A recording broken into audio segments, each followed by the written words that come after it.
to two opponents, each in the playoff race. Now, these teams may have knocked the Birds down in the past, but this time, the O's have stood up to the test, winning 4 of the 5 games on the homestand. And today, they go for the sweep. It's the finale of the homestand against the Angels. Up next on MASN.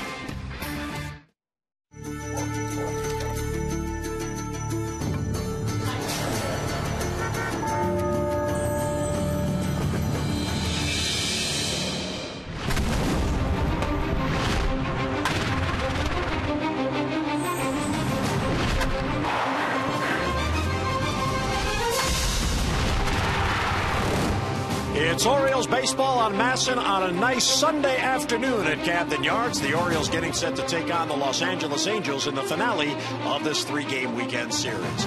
And hi, everyone. I'm Jim Hunter. The Orioles completing their homestand today, and you could argue they are playing their best baseball, their most complete baseball of the season over the past 5 games. They bring a 4-game winning streak into this game, and when you consider that they've been matched up against 2 teams fighting for their playoff lives, the Orioles picked a good time to play consistent baseball. Now, you look at what they've done on this homestand, and the numbers are overwhelming. They've won 4 straight games against those playoff contenders, 2 of 3 from the Rays, the first 2 against the Angels. They have outscored the Rays and the Angels 24-9 over the last 4 games. You average 6 runs a game, you're going to win a lot. They've won all 4. They have also now won back-to-back series for the first time since May the 20th to the 26th. And, oh, yes, that opportune home run ball. They have hit 8 over the last 4 games and counting for 16 runs. And, Jim Palmer, it's really a simple game when you do everything that you can do and give yourself a chance to win. But those home runs have made a big difference on this homestand. Really has. And then you factor in the fact that, again, the bullpen's been terrific.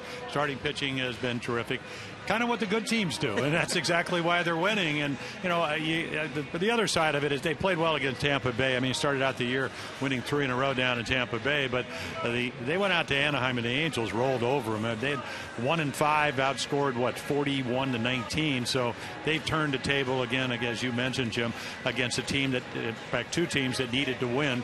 You know, maybe the Angels slipping out of it, so it's a big game for them today. But we know Tampa Bay is still very much in the wild card because of what they've done up in Boston. So, again, this is a pretty big game for both teams, because the Orioles obviously want to continue doing what they're doing. And, of course, the one constant in any Major League Baseball game is how do you pitch? Well, the Orioles have pitched well on this homestand. Well, the Orioles have the worst pitching staff in baseball. Of course, you would never know it from these numbers. I mean, look, you know, again, it's only 4 or 5 games, but, again, the starting pitching's been terrific. That sets the tone. Again, 4 straight starts. We've been talking about that, of 7 innings or more. You have to go all the way back to 2007. Kind of an interesting number. Bedard's actually going to pitch for the Red Sox on Tuesday night. He's been disabled with a bad knee and a lat strain, so we'll see him when the Orioles go up and play 4 games in 3 days up in Boston. So at the end of the day, the bullpen's everybody's doing their job. And the other side of it is, again, when you pitch well, usually you have good defense. So home runs, clutch hitting, good defense and pitching, and it's the formula for winning games. Well, and the other aspect of this as well, with the pitching doing so well on the homestand, the Orioles have trailed on this homestand just twice. In one game, a half inning against Tampa Bay, and the next day for 1 inning against Tampa Bay. It's really a different game when you don't have to consistently try to battle from behind. Well, right. You know, and again, you know, because of the injury to Adam Jones, we're going to see Matt Engel. He's already stolen 7 out of 8 bases. They don't, you know, Weaver's going to pitch today. You don't run very much on him. So again, if you just kind of look what's going on, you can just see the numbers just going up, and you know, home runs up and so forth. So again, you know, it's just where you're looking at a team that is playing just the way they played pretty much last year, and we know what happened last year when they scored 134 games in the last 2 months. So it's been a while coming, Jim, but you'd like to think, even though the season's you know, winding down, that it would continue. And again, they have the opportunity to play spoilers not only today, but when they go up to Boston, and then the Red Sox conclude the season here. Yeah, Buck Showalter always says, well, the hitting is good, yes, it's consistent, but oh, by the way, JERED Weaver's on the mound for the Angels today. Let's see how we fare against him. He's going on 3 days rest, but he's also going for his 18th win. Well, he's as good a pitcher, you know, other than Justin Verlander, you know, who's 23-5. I mean, this was a guy that won his first 6 games. You know, he's 6'5", 6'6". I mean, he's got a great angle, great fastball command. This is going to be the 3rd time in his career that he's pitched without his normal rest, with only 3 days rest. This year, Mike Scioscia, his manager, was talking about. He said, you know, he's really good for 6 innings. Then in the 7th inning, gave up 5 straight hits. And I said, well, you know, you got a good bullpen. Maybe we'll see him, you know, if he can go 6 innings, 6 1/3 innings, I think they'd be very happy with that. And Simone, the big quest for him is he's pitched a couple of, you know, really his last game was his best game ever, had 9 strikeouts. Can he do it again? Because if he can, that will probably be very much in next year's plan as a starter for the Orioles. You know, and you mentioned last night that certainly every major league team has respect for the team they're playing that day, because on any given day, but if you're the Angels and you're Mike Scioscia, you got to be kicking yourself that you've dropped the first 2 games in the series when they basically need to win out. Well, again, you know, Rick Dempsey was alluding in the pregame, not only how they beat Heron, he had beaten them out there. Santana was on a roll, lowest ERA of any pitcher in the American League since the All-Star game. They beat him with a 5-run first inning. And then the fact that he hit Mark Reynolds in the head did not sit well in the Orioles locker room. So again, this is a big game for the Orioles today, and they're going to have to beat one of the best right-handed pitchers in baseball to do it.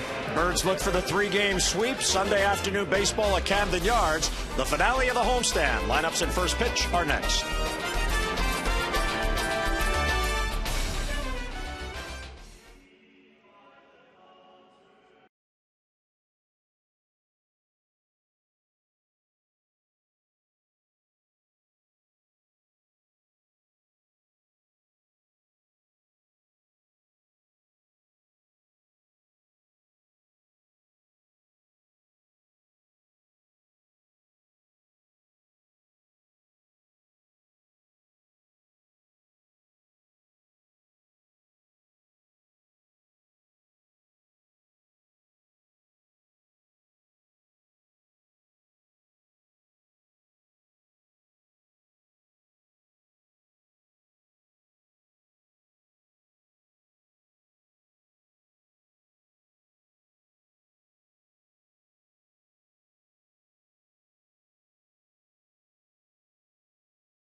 By Southwest Airlines. Find our fares online only at southwest.com.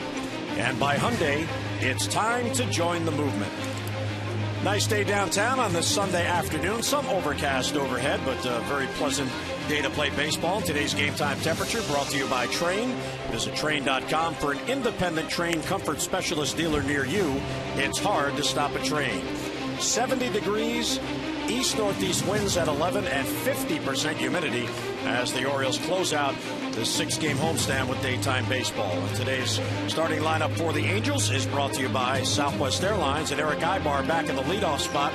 10 for 23 with a home run over his last 6 games. Kendrick, Abreu, and Hunter with Trumbo at first, then Chiasmo, Wells, Bourjos, and Mathis. Take a look at our scouting report on the Alfredo Simon, 30-year-old right-hander out of the Dominican. Well, played against Sam. A really good outcome in his last game. Only a 2-run home run to Evan Longoria. So, as Buck Showalter said, what have you done for me lately? Well, better luck. Pitched well against the Angels. They only got a 1 run. Lost earlier in the year. And then, how about conducting the sweep? The Brewmaster. Well, thank you for that little... That was a collaborative effort.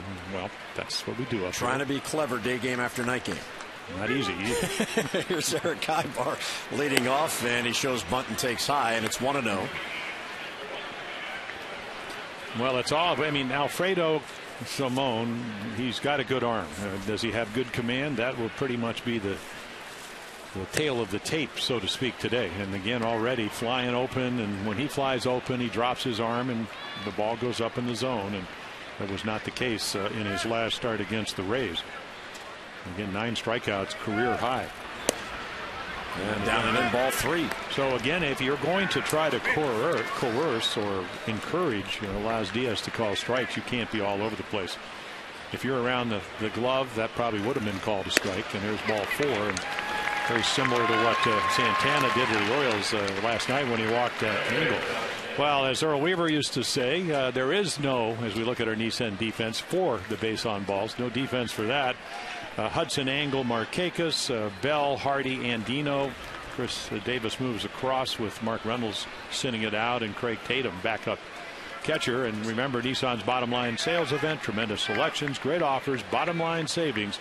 Visit ChooseNissan.com or your local Nissan dealer. Throw to first, and Simone stumbled as he threw over. Cleat might have got caught in the pitching rubber. Well, that's why there's supposed to be a definitive. You can't spin on that front leg. It's a balk. So actually you have to pick that front leg up and step over there. It can't be a spin move. They outlawed that a number of years ago. Of course, a lot of speed now at first. And again, just in a hurry to throw at the front side, and he just drops his arm, and then that's when he loses his fastball command. And it doesn't really matter what the velocity is. Can you throw it over? Can you keep it down in the zone? Can you make it move? And those are the things he can do when he stays on top of his pitches like that. And there's a strike, first one today, and the fans applaud.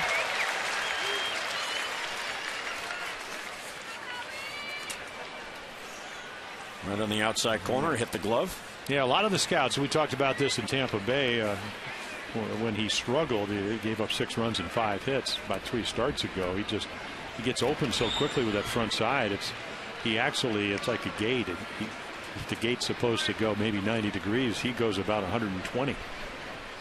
And so all of a sudden you lose that momentum. He's a big guy, 6'6", 230 pounds. So great size for a pitcher. Simone last won on August the 23rd, and a bunt attempt, and it's foul. Hit him in the batter's box. Laz Diaz pointing to the ground. By the way, we do have 4 umpires today.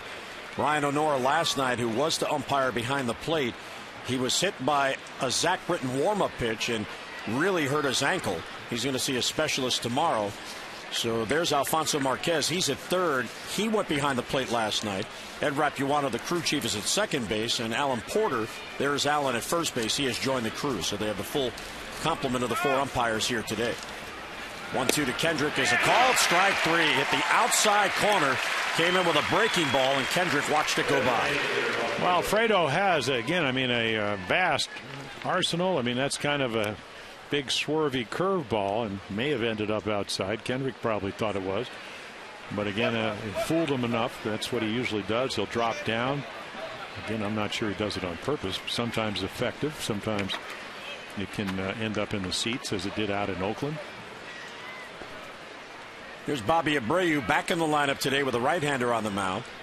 He is 3 out of his last 11. Having an off year with the run production, and throw to first. AYBAR is 9th in the league in steals. He's got 28, and he's been caught only 4 times. So he is very efficient and effective when he tries to steal bases. And I'm surprised he hasn't run. Matt Wieters is not catching this afternoon. Craig Tatum throws well, the Oriole backup catcher, but not as well as Matt. Big lead. Fastball's outside, 1-0. And Abreu, their leading hitter with runners in scoring position at 303. I'd like to have moved him into scoring position. The Orioles as a club have caught 32% of the base stealers. 68% have made it.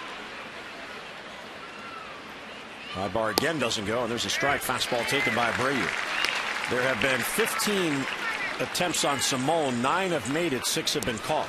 Now he holds runners for a big guy. He's pretty quick to the plate. Doesn't have a wheel high leg kick. Well, again, that slide step works well when you're 6'6". You just slide that front leg and give your catcher a chance to throw. There's a good breaking ball. Real good one. Abreu couldn't check in time. Laz Diaz pointing to the bat, so it's 1-2. It was a strike anyway. Yep.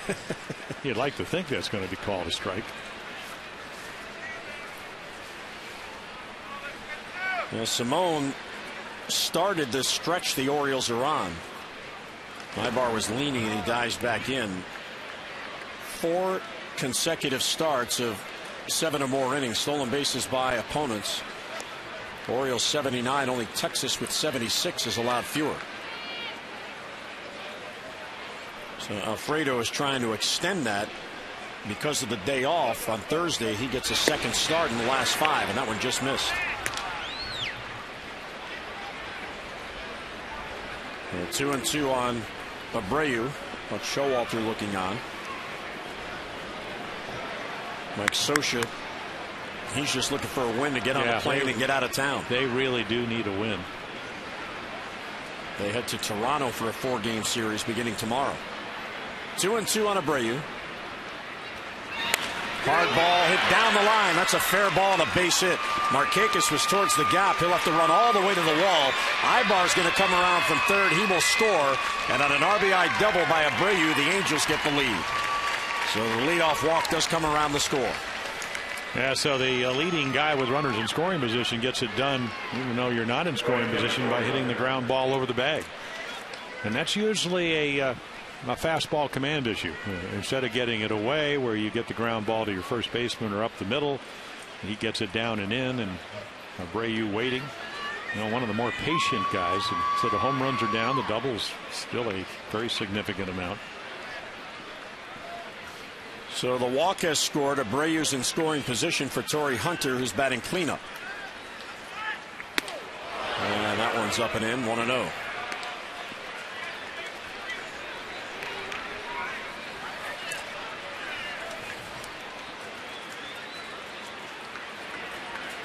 Hunter is 5 for 17 on the Angels road trip. And there's a strike. The Angels began this road trip in Oakland. Came to Baltimore for a day off. 3 games here, and now they play 4 in Toronto before heading home. That's a tough trip late in the year when you're trying to make a move in the standings. Breaking ball's foul back, and it's 1-2. Well, they got ahead of ABREU 1-2, couldn't put him away. Now he's 1-2 on Torrey Hunter.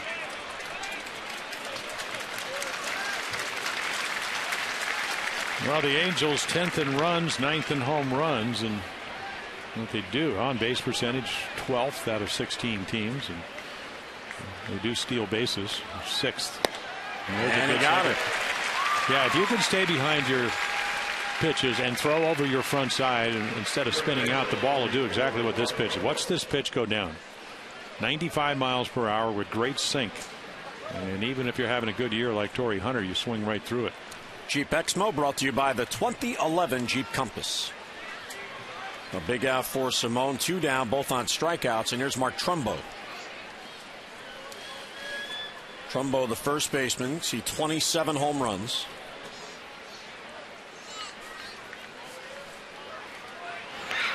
And that one hits Trumbo, and he goes down to first base.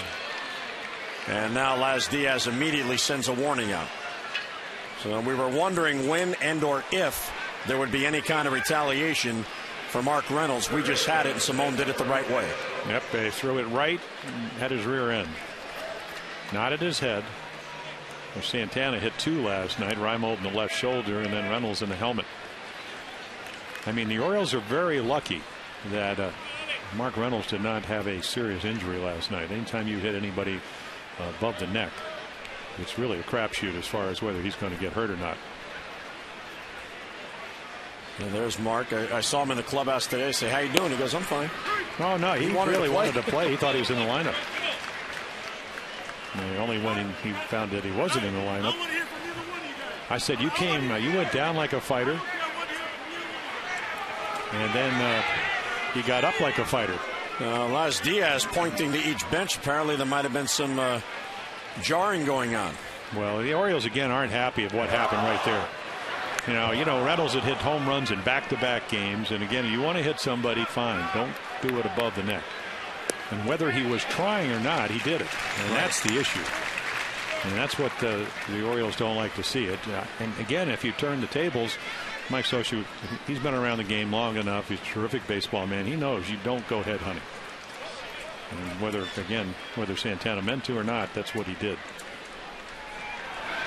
Well, it was beyond suspicious, because when Reynolds hit the home run, that made it 5-0 Orioles. Reimold, the next batter, was hit.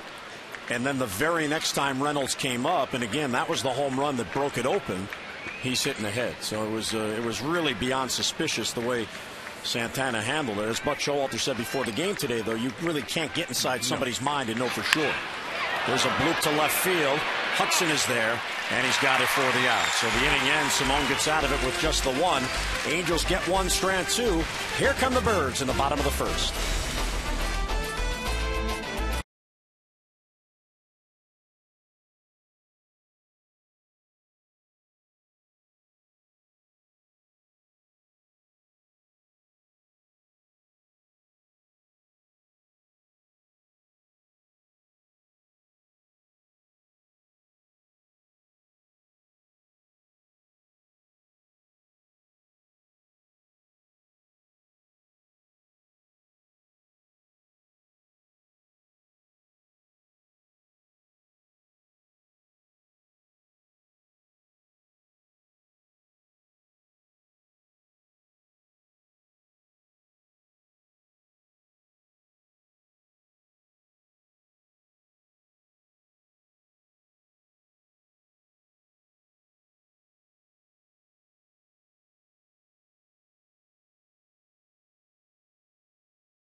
A conversation with Laz Diaz between innings here, and we can only surmise that Scioscia's a bit upset, or at least he's putting up an argument that Laz was too early with that warning, because now that takes away any inside pitching by Laz Diaz. Southwest Airlines starting lineups for the Birds: Angle, Hardy, Markakis, Guerrero, Davis, and Bell, and Dino, Hudson, and Tatum. And Dino in the last 10 games at .342, 3 doubles and 4 RBIs. And our scouting report on Jared Weaver out of California. Well, Dreamweaver, again, that's an old song, but again, he wants to keep the dream alive for the Angels as they try to catch the Rangers. Again, no rest for the weary. This will be the 3rd time in his career, 2nd time this year. He will pitch with only 3 days rest. And then Camden Yards Blues, 1 start. And the ERA at what, 21? Did not pitch well. Only gave up 1 home runs, but 8 runs in about 3 1/3 innings. And those are the numbers.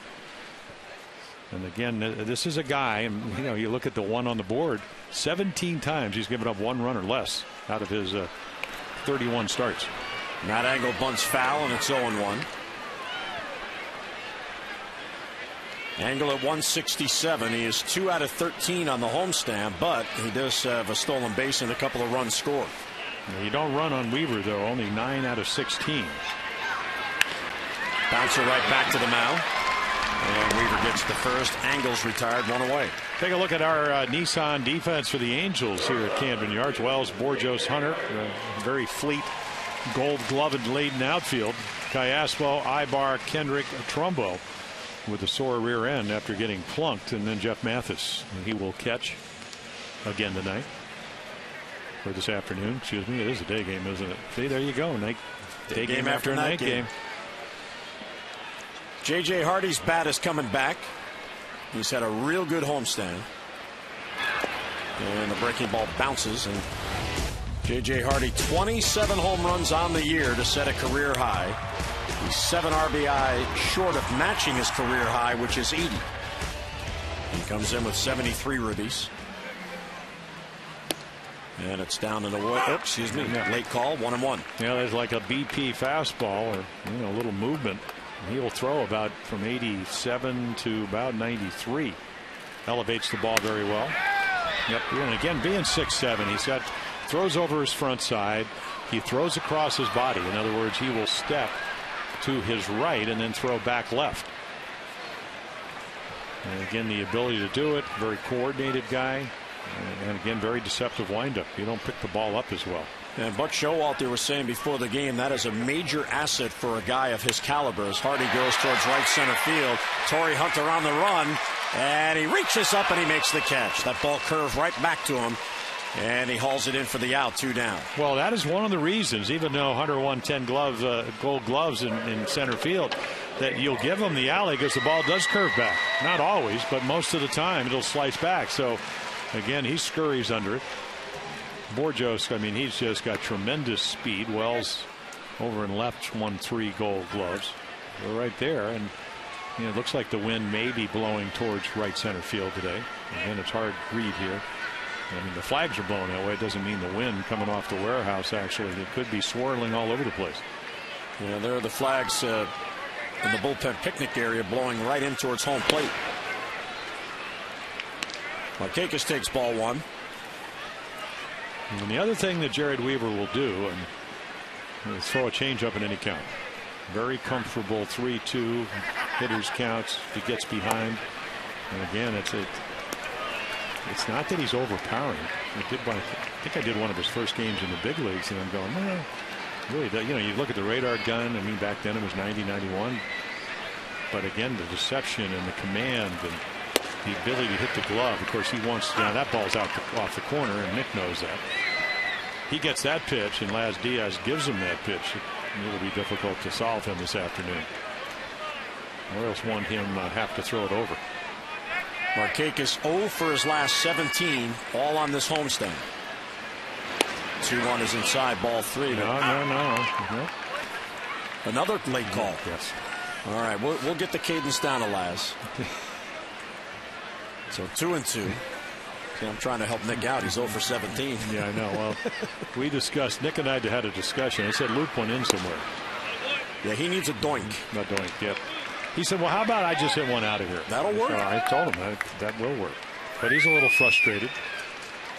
Not that he's wearing it out. There's his hitting instructor, Jim Presley. And, you know, sometimes it really just takes, you know, either seeing high base hit, maybe a little looper, bloop somewhere. And there's a line drive, and there's a base hit to right field. So he got the count to 3-2, and he snaps the over in his first at bat. No, he's got a lifetime batting average at over 290. I said, you got to get back to 295. You'll frustrate the Red Sox because they're going to play him 7 more times. And there's just a fastball away, and because he pulls it, you can't really do much with it. You can hit it hard, but you can't hit it out of the ballpark. So that's not a bad 2-out pitch. It's information pitch for Weaver, and Nick's happy because he's hot. He's 1 for 1. And here's Vladimir Guerrero, who's really swinging the bat well. He's got a 5-game hitting streak coming into the game.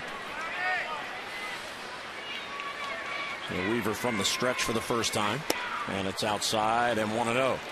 Vladimir really enjoying a fine month of September, batting .400 now, a couple of home runs, 6 doubles, and 8 RBIs.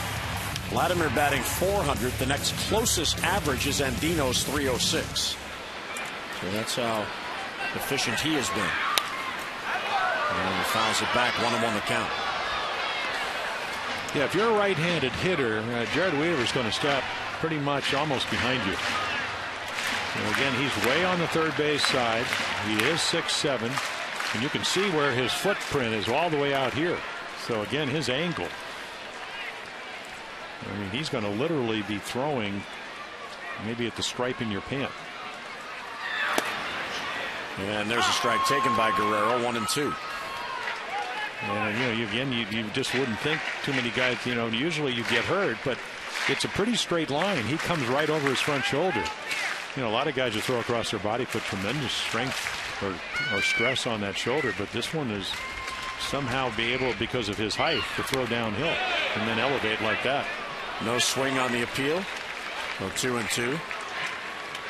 Well, Buck Showalter talking about that before the game, and there have been numerous pitchers over the years. I mean, Kevin Apier was one, had that very violent delivery, but his delivery, because he hides the ball so well, really helps him out. The deception is there. 2-2 on Guerrero.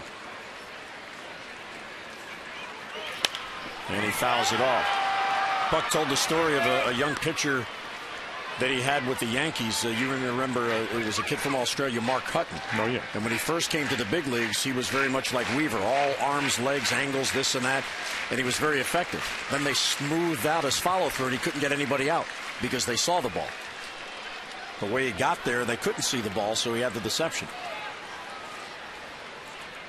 Markakis at first with 2 down, 2-2 on Guerrero, and Weaver with a quick move to first base. Yeah, I mean, if we took a direct line from where his left foot lands, it goes right, and we have a great perspective up here. It goes straight to the middle of the outside, the right-handed hitter's batter's box. So again, he's stepping right at you. 2-2 on Guerrero, and he fouls it off to stay alive. So they were briefly teammates together. Weaver, he will turn 29 in October. Did sign a 5-year extension. Nice deal for both of them. I mean, $17 million a year is a hefty contract, but you know, a lot of pitchers getting more than that lately. Well, he first came up to the Angels in 2006 when he went 11-2. Well, he's from Simi Valley, California, so he's playing for Anaheim. As Guerrero fouls back another one, he gets to play at home. He likes it there. It's a good team. It's a good organization. And he's very comfortable with the contract. It's refreshing to see somebody say, yeah, I know I could have got more money, but I like it here. Well, quality of life issues. You know, so many guys disdain that for more money. Tony Gwynn stayed in San Diego his entire career. Cal Ripken stayed here his entire career. 2-2 pitch is a bloop to right field. Torrey Hunter charging in. Still coming, can't get it. And it gets by him as he goes down to his knee. Markakis will score. Guerrero stinking 3. Vladimir heading to third. That ball rolled all the way into the corner. And the Orioles tie it on an RBI triple by an animated Vladimir Guerrero. Well, it's just, you know, not last year because he played for the Rangers, but the year before he played for the Angels and had an MVP year one of those years. I mean, so right there, he just kind of hits it where they ain't. I mean, down and away, this is Vladdy at his best. And then again, it just looks like he gets a bad read on it. He plays this into a triple. Well, he's smiling as he goes. And maybe he didn't like the swing. Now there's a sort of doink that ended up a triple. And here's Davis swinging a miss 0-1. Well, the one thing Torrey Hunter did do, Nick Markakis has better than average speed. He did play it into a run scoring double, triple, whatever you want to call it. Davis has hit in 3 straight games. High pop foul out of play, and it's 0-2. Yeah, Weaver better against left-handed hitters. You know, as far as home runs, 217 with 6 home runs, and then righties, of course, dominates average-wise, 204, but 11 of the 18 home runs by right-handed hitters. The 0-2 to Davis bounces, and it's a ball and 2 strikes. Well, Buck Showalter has 5 left-handed bats in his lineup today, including the switch hitter Josh Bell, who's on deck. And that in part because Reynolds is being given the day off after being hit in the head last night, and Adam Jones sitting it out again with his thumb.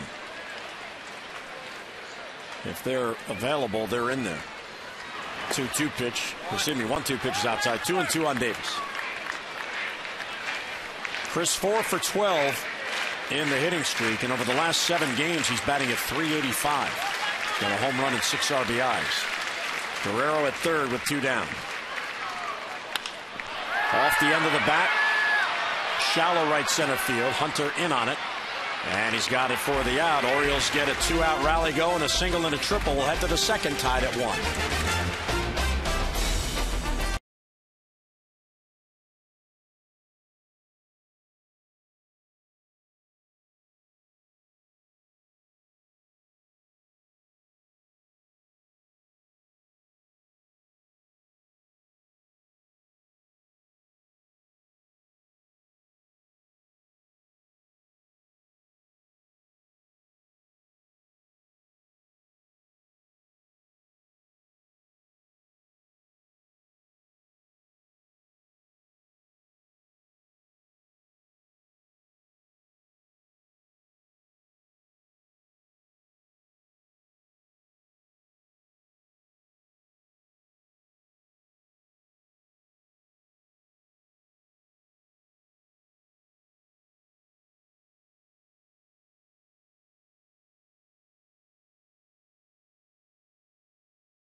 States Air Force is being brought to you by Panasonic Solutions Company, enhancing government through innovative technology.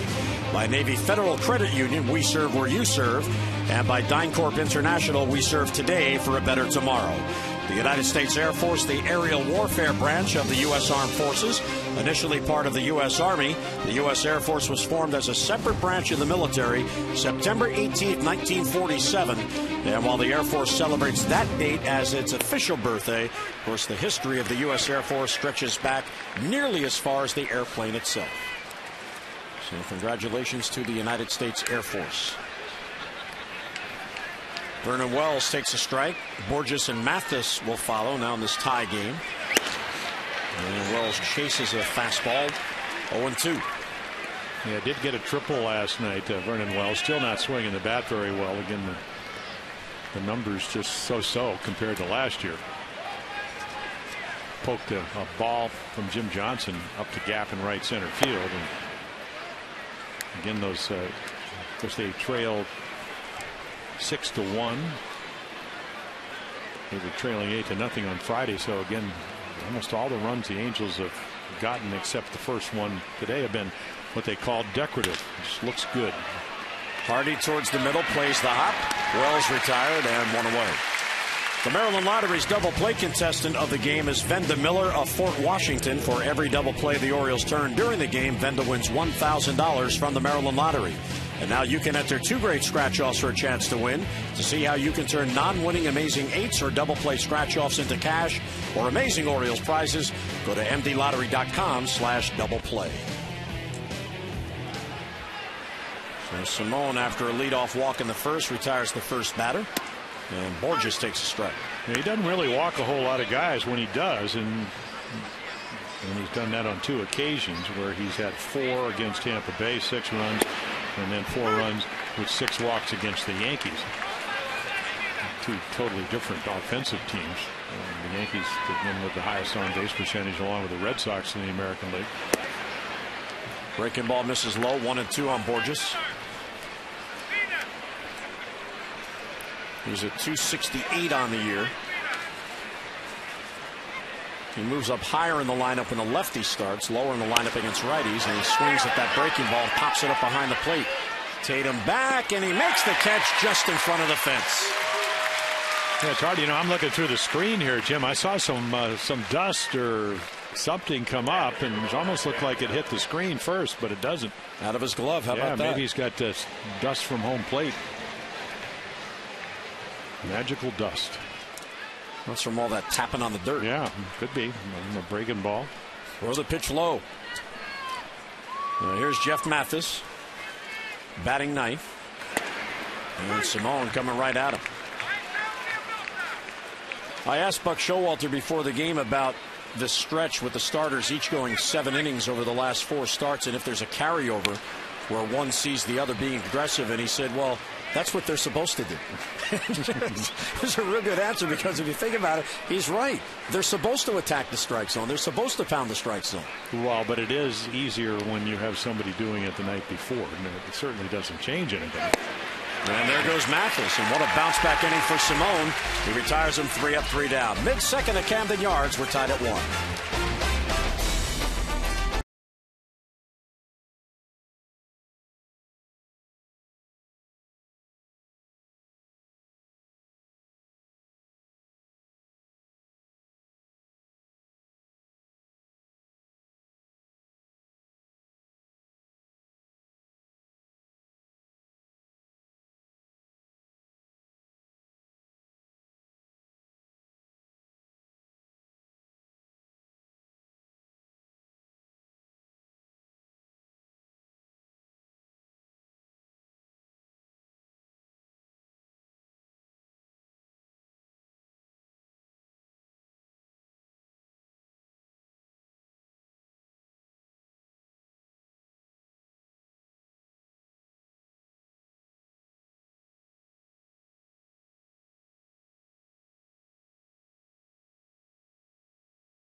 today for the Luna Double and get your second room of flooring free. Call 877-241-LUNA. Doubles in the month of September. Orioles with 30 on the list of the top teams. Red Sox 41. Tigers, White Sox, and Royals. So a lot of runs with those extra base hits. And the Orioles are getting their share of the extra base hits. Weaver goes to the mound. He gave back a 1-0 lead. A 2-out, nobody on rally in the bottom of the first for the Orioles. And the Birds benefiting from the angle Torrey Hunter took on Guerrero's hit. Yeah, just misplayed it. I mean, it was going to have side spin anyway, but you know you're not going to catch it. And you had plenty of time to realize that. Just didn't put the brakes on, and then it spun by him for a triple. The Orioles, with those doubles, they have a double in 7 consecutive games, and they've homered in 5 consecutive games. So every game on the homestand, they've gone deep at least once. And after going, what, 40 innings without a home run? Good off-speed pitch down and away. Well, again, we talk about deception, and maybe I'll leave it alone after this, but again, when you step across your body like that, how often do you ever see anybody this size, 6'7", do that? And that's part of his success. It certainly doesn't take anything away from it. But again, I mean, you know, former #1 draft choice, got a ton of money to sign. Scott Boras was his agent, I think. 12th overall pick in 2004. 2-2 is right there. Strike 3 called. Josh Bell's retired, 1 away. And if you go back and look at this, you'll think I think Josh Bell thinks his ball is almost inside. And again, it's pretty much down the middle of the plate. But again, the illusion, because he's stepping so far to the right, you just don't see that arm angle. And if you're a hitter, what are you trying to pick up? The ball out of your hand, and the hand's in a different position. First strikeout, here's Andino. And Andino takes a strike.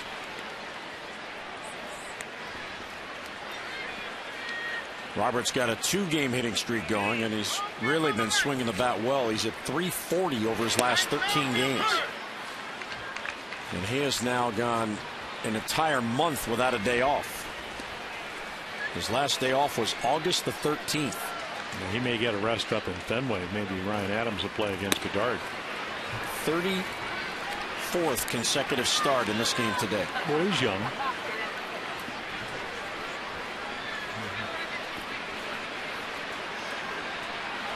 One, 2 is foul back.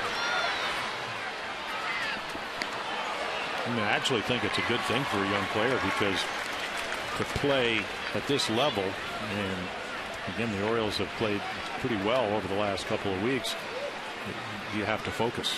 And it's a great lesson, because that's really what grinding it out over the 162 games is all about anyway. And that is something he had to learn, because in the past, as the utility man, when he would play, it would be maybe for a DL stint, and he'd play for a couple of weeks, and see his year-to-year comparison. In this season, the numbers much better. He played a month last year when his Taurus went down, but and everybody found out he's a major league defensive shortstop. But this year, he's hit righties better as the season's progressed. He's had a great year against left-handers. His runners in scoring position number is up. It's up to 250 now. It was down about 170 at one point. And that's high, ball 4. Weaver staring in it. Laz Diaz, he thought he had him struck out, so a 1-out walk. That right arm almost went up. Well, visit Orioles.com for your chance to enter the Orioles Fan Appreciation Celebration Sweepstakes. You can win a trip to 2012 Orioles Spring Training, a spot in the team's Dream Week in Sarasota, Florida, or a VIP suite experience for a game at Oriole Park next season. Winners will be chosen Wednesday, so enter today at Orioles.com. There's Kyle Hudson batting 8th, getting a start in left field today. And he bunts it third base side. Pretty good one. Charging Cayaspo. He throws, and he just got him. Yeah, we saw Matt Engel do it last night. This is what their Angels do, so they know how to defense it. So Cayaspo, you can see him already on the grass. If it's a soft bunt, maybe he can beat it out. But right here actually makes the play look pretty easy. It has him by 3 or 4 steps. Now the good news is, and I'm not sure you want to be giving up outs in the American League with the DH, but that's what the Angels do. So you get the runner to second, and a chance for Tatum, even though he doesn't hit a whole lot. I mean, he's only been up 76 times and been a little over 200 runners in scoring position, but a chance to take the lead. So Andino at second after the sacrifice, 2 down. And there's ball 1 to Tatum, who is starting today for the first time since last Saturday. He caught the middle game of the weekend series in Toronto. This is only his 11th start since August the 1st. That's how durable Matt Wieters has been.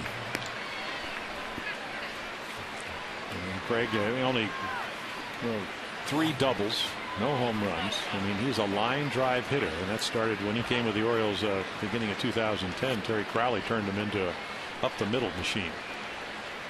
It's the only way you can hit if you don't get a lot of at bats. Nice block there by Mathis. The theory on using the whole field is that you'll be able to, again, you won't pull, you'll be able to stay closed, you'll have a better chance of, maybe using that right and left center field gap. And you could see, I mean, the routine ground ball to second base is going into right field. I mean, they play him way up the middle. He's ahead 2-1. Outside ball 3, throw to second base, and Andino just does get back in. It's a nice little arm strength from Jeff Mathis. Watch this from the knees.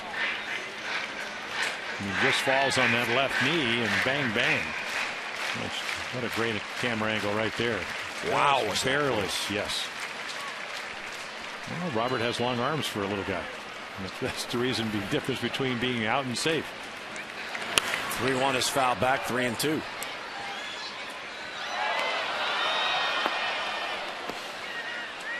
It's all part of the master plan for the Angels.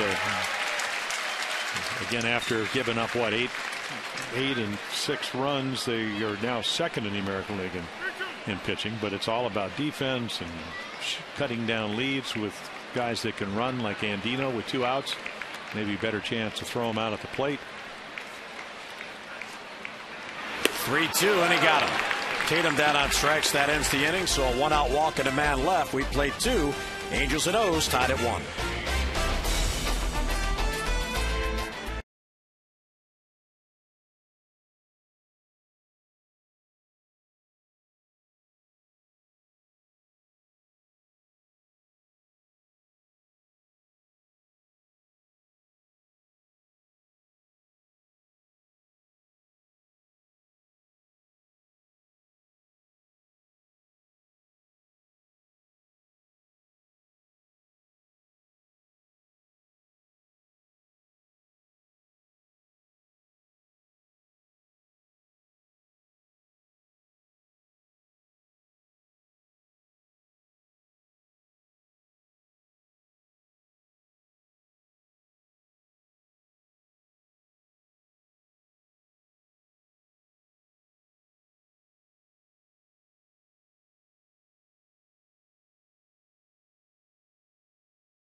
It's the park within the park. It's the Oriole Park Kids Corner.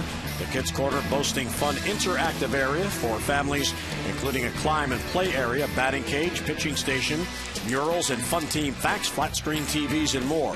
Plus, don't miss the kid favorite life-size bobbleheads of the Oriole bird. There's even a moon bounce and a floating T-ball area. So bring the family to the Oriole Park Kids Corner. It's located on the ballpark's main concourse, just inside Gate C on the first base side. If I go down there and pitch to some of these kids and win, does it get me closer to 300 wins? Absolutely. Okay. Because you're in a major league ballpark. But what I'd like to get, though, is a picture of you with the bobblehead Oriole bird. That would be a keeper. We would get that all over cyberspace. Jim with his mascot. AYBAR fouls it back. I felt sometimes when I pitched I needed to be a bobblehead so I could watch the home runs. It would have been easier on the neck. AYBAR drew a leadoff walk and came around to score the Angels run in the top of the first. Well, there's the first splitter. And we're into the third inning.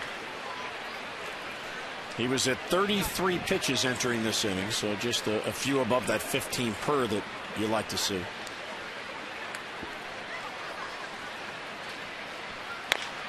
Bounce foul.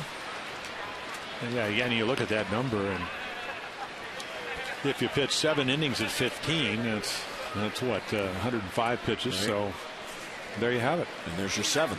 Well, somebody had told me that, or told Earl Weaver that when I first started pitching, he would have just laughed. Right.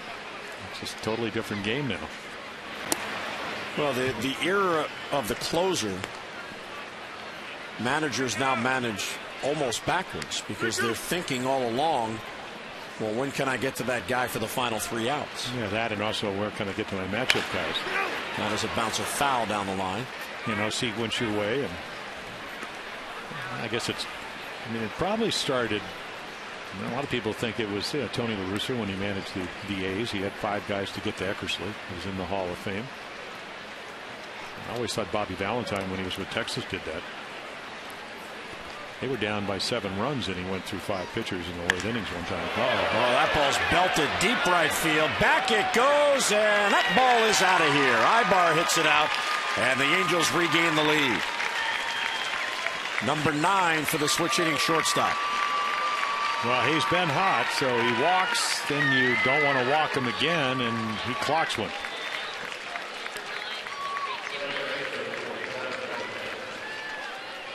So now 6 home runs, 6 from this side of the plate, and 3 from the other.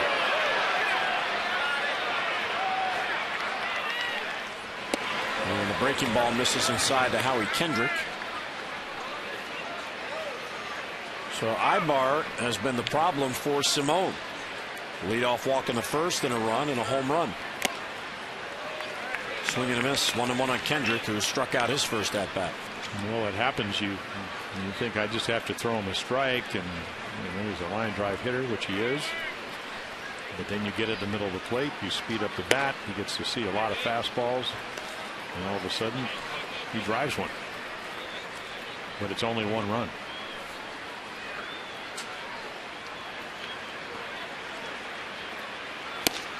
Kendrick a swing and a miss. Good moving pitch there. Well, he really has. He can field his position. He can hold runners. He's got 4 pitches. The big question, and he showed us 105 degrees in Kansas City. He could throw 110 pitches and still have the same stuff. But can he command it? He'd be an ideal guy to go down to instructionally. I'm not sure it'll still be going on, and actually just kind of work on his windup. Kind of Chris Tillman would be another candidate of mine to be doing that. Just basic throwing 101. 2-2 on Kendrick, and he got him. Off speed pitch down and away. Kendrick's 0 for 2 with a couple of punch outs and 1 down. Well, that's what did we say? Pedro Strop, the swooper. Well, there's the swooper. Howie Kendrick, such a good fastball hitter. Again, you can always talk about how do you get a guy out, but can you do it? Perfect example of getting Howie Kendrick to chase your pitch. And it was a good one. Bobby Abreu doubled the drive in and run in the first. Each team with 2 hits now, and the Angels have the 2-1 lead. And down and in.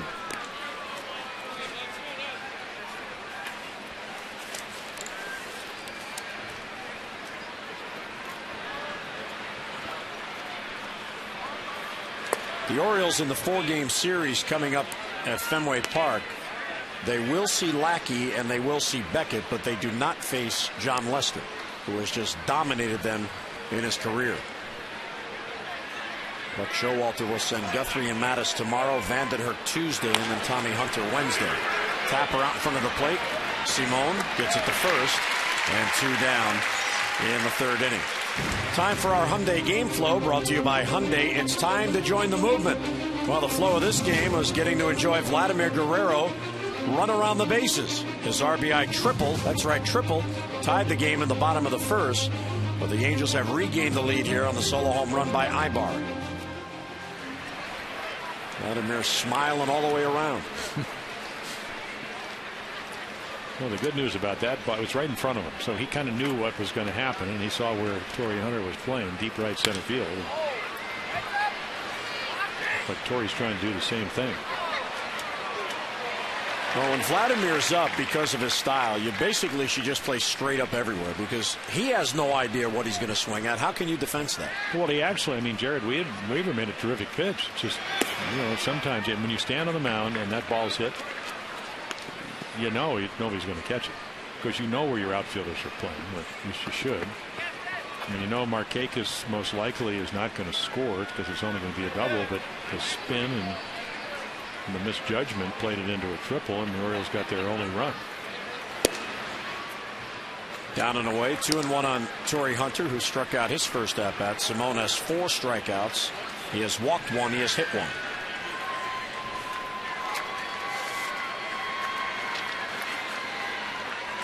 Simone is 0-1 in his career against the Angels, and that loss came this year, July the 22nd, even though he pitched very well. And that's a little low ball 3. He went 6 2/3 and allowed only 2 runs, but the Angels lost that day 6-1. So he kept them in the game. They scored 1 run for him, and he ended up losing. Well, this is a big win game for the Angels. And obviously, the Orioles want to win. Big bouncer to Hardy at short, charges and throws on the run to get his man, and that'll retire the side. Angels get a run on the AYBAR home run. Mid-third, 2-1 Halos.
At Southwest.com.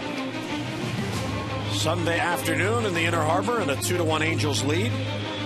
AYBAR solo home run breaking the tie, top half of the third, and here come the Orioles in the bottom of the third, top of the lineup up, as the Orioles try to complete this 3-game sweep. Matt Engel, J.J. Hardy, and Nick Markakis in the third against Jered Weaver. Well, if I'm Jered Weaver, I'm real happy that Adam Jones is out of the lineup, and the same with Reimold. Because I hold runners well. I give up home runs. Those guys hit home runs, and they're not playing. Nothing against Matt. He played well in the outfield. He can steal bases. Well, Weaver has been very consistent. He has won at least 11 games in all 6 of his major league seasons. And he's got a career-high 17 wins this year. Well, Jim, you were talking about the minor league innings, and you know when you look through his stats, he had 164 innings in the minor leagues, coming out of Long Beach State, which, you know, obviously a great program, and the better college baseball programs around. Angle to left field, chasing Vernon Wells back on it, and he gets there for the out. So having a former center fielder in left, Wells runs it down for the out. The Orioles are back home for the final time in 2011 on Monday, September 26th. That'll begin the 3-game fan appreciation celebration against the Red Sox. At each game, fans will be randomly selected to win unique ballpark experiences, like the chance to take the field with the Orioles for the national anthem, receive autographed game-worn gear, or even throw out the ceremonial first pitch. So get your tickets in advance and save 888-848-BIRD or visit Orioles.com. J.J. Hardy flied out to right his first at-bat. A rare ball put in play to right field for J.J. Hardy. He is 7 for 20 on the homestand with 5 RBIs, so his bat is coming back.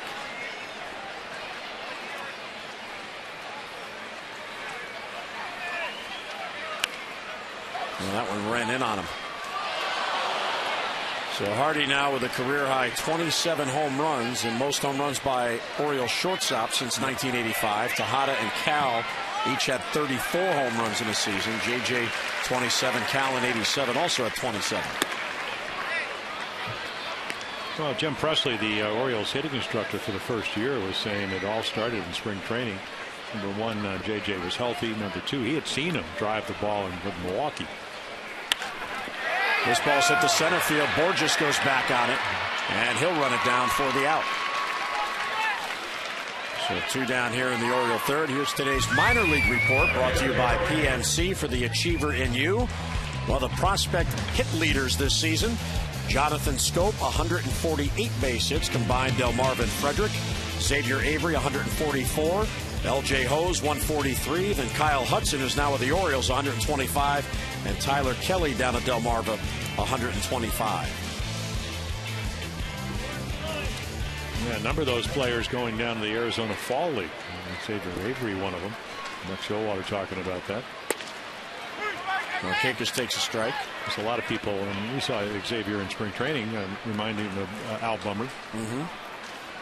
Of course, Al came up in, I think his first year, 1973, Rookie of the Year. Hit 337, some the high number. Well, Al Bunbury will always have the distinction of being the first Oriole in the history of the franchise to have a 200-hit season.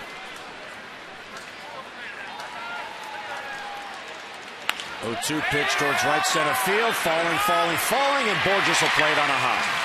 So Markakis came into the game 0 for 17. He's 2 for 2. There you go. One hard. This one he just kind of fights off. You know, again, right there, inside corner. Try to get the bat head out. And you can see right there, probably up around the trade mark. And he's going, where are my outfielders? Our Dodge Ram Expo brought to you by Ram Trucks, designed, tested, and proven to be the best trucks we've ever built. Ram. Yeah, that ball did seem like it was up in the air for a long time. Well, BOURJOS was just a couple of steps to left center. Otherwise, he catches it. And then, of course, the last time he'd hit it down in the corner. So Hunter was straight away and right. Let's relive this moment, shall we? Go back to the first inning. Well, again, look at that pretty swing. Well, there's the breaking ball down and away. He just kind of spins it. Hunter, I don't know what TORII was thinking. And there you go. Oh, you got to love his enthusiasm. I mean, he's smiling the whole way around running the bases. But I'm going to triple. This ball is hit towards right center field. BOURJOS runs it down, and he has it for the out. So the 2-out single by Markakis and 1 left. We played 3 at Camden Yards. Angels have a 2-1 lead.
Rethink possible.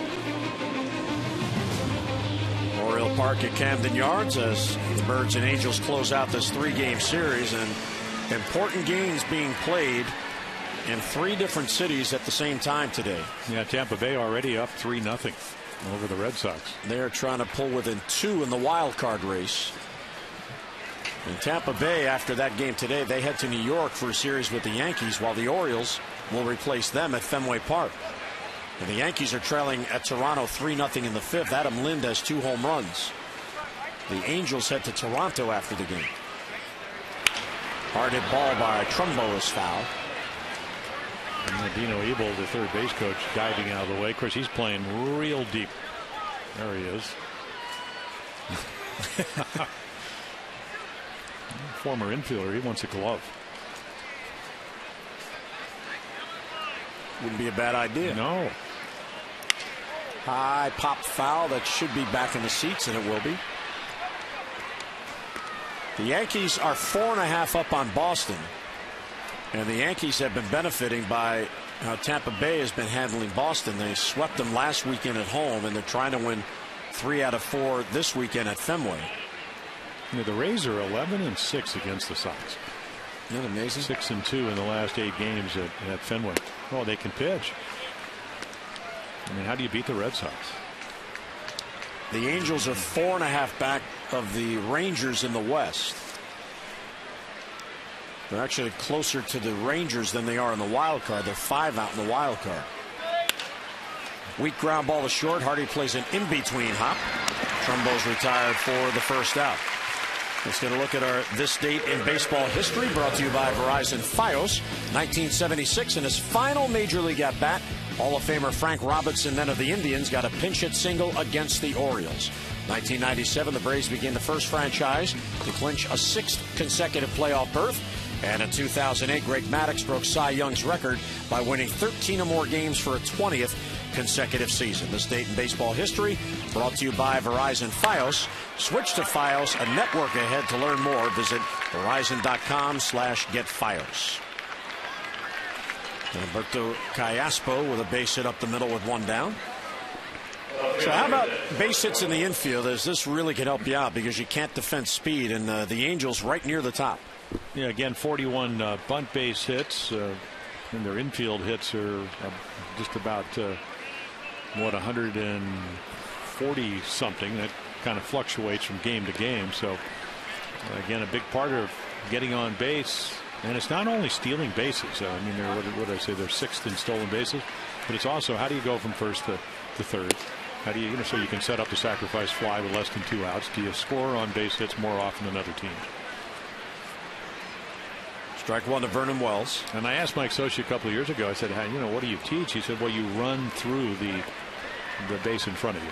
In other words, you never just assume you're going to go from first to second. You're going to run through second base, and if the play is right, you'll go all the way to third. Same when you're on second base. Same when you come out of the box. Singles aren't singles. They're potential doubles until the defense tells you otherwise. And there's your hitting instructor, Mickey Hatcher. The Mick likes to have fun. Oh, he's yeah, terrific guy. Funny. Got remarried. Beautiful wife. And he says, you know what? The best news is she's got a house. It was hysterical. I didn't know if he was kidding me or not. No, it's a really nice house. Breaking ball is low to Vernon Wells. Meantime, back at the game. Well, no, baseball's about characters. Yep. Orioles have their characters. Wayne Kirby makes up for. Oh yeah, he's a lot of fun. If you're in need of a little pick-me-up, you either go talk to Vladimir because he's always smiling, or talk to Wayne because Wayne will make you laugh. Oh, that ball's crushed to center field. Angle all the way back on it, and that ball is gone. Onto the sod farm, so Vernon Wells hits it out, and the Angels now have a 4-1 lead. So the home runs have helped the Orioles on the homestand. They're helping the Angels today. Yeah, fastball count, and again, that's his 35th home run against the Orioles. Number 22 on the year. He's looking fastball right down the middle. And he just extends. That's Vernon Wells at his best. And Matt Engel just runs out of room. Looks like it gets the railing out there and up into the air, into the sod farm. So for Wells, number 22, a 2-run shot. And the Angels now have a 4-1 lead. The scoreboard, you kind of like the scoreboard. It's only 3-1. Yeah, they forgot there was somebody on base. There's a bouncer to short. Hardy charges to play the hop. And he'll get the hustling BOURJOS for the second out. Boy, Hardy does that so effortless coming in to play that hop. Well, again, when you play shortstop or any infield position, when you have speed at the plate, you're usually a step or two in. You're going to, I mean, you're not anticipating a ball over your head. Any hopper is going to be bang, bang. If he doesn't play it that way, BOURJOS is going to have an infield hit.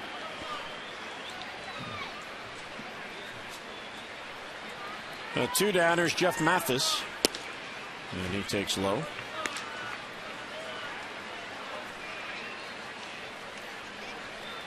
Mathis called that on strikes. That ended the second. Fouls it back.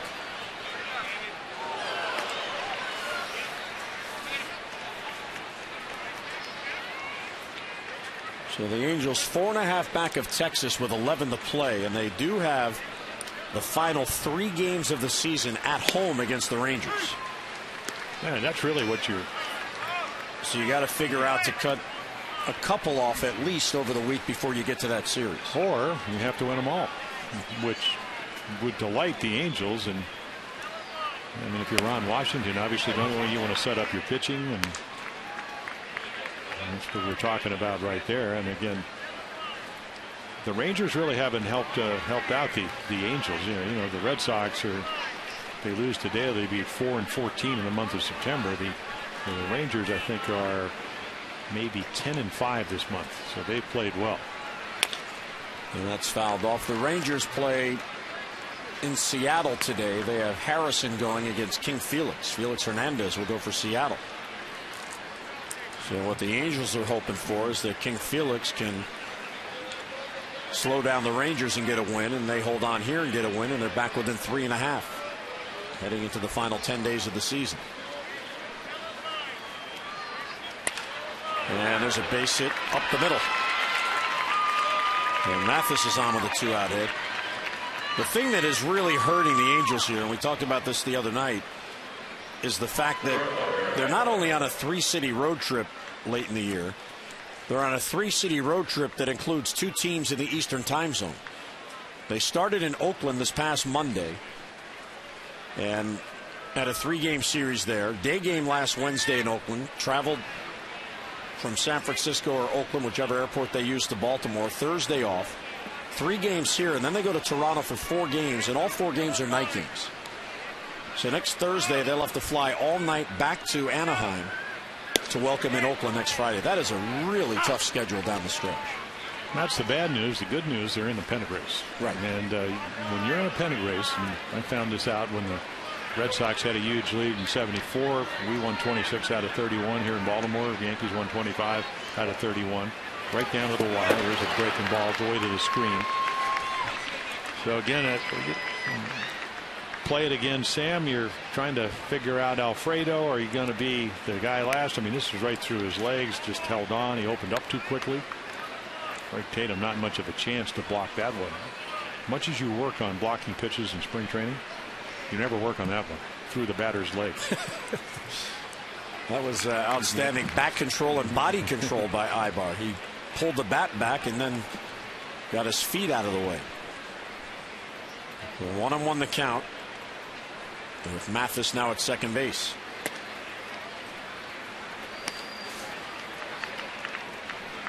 Yeah, just a solid player, right? You know, and not a guy that's, I guess if you were watching him, you'd go, well, you know, physically he's not a very big guy, but he is a switch hitter. Plays shortstop very well. Very agile. Gets to balls that a lot of shortstops won't get to. Can steal bases. You steal bases and you lead off, you can score runs. That ball's hit well to right field. Markakis back, and that ball is going to go. It's out to the flag court. AYBAR has a 2-home run game. And the Angels have opened up a 6-1 lead. Well, I got to imagine that could be a first. Home runs, season, game. He's never ever, at least he might have done it this year, but never ever till this year. A little splitter right there. Foot down. I mean, look how the ball can travel. He can let it travel and just launches it. So he had hit a home run in the game 14 times, but coming up this year, unless he's done it this year, Jim, this is the first time he's ever done it twice. So the fan on the flag court,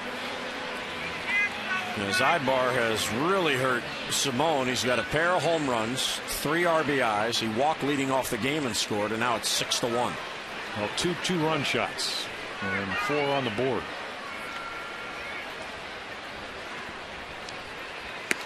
Howie Kendrick takes ball 1.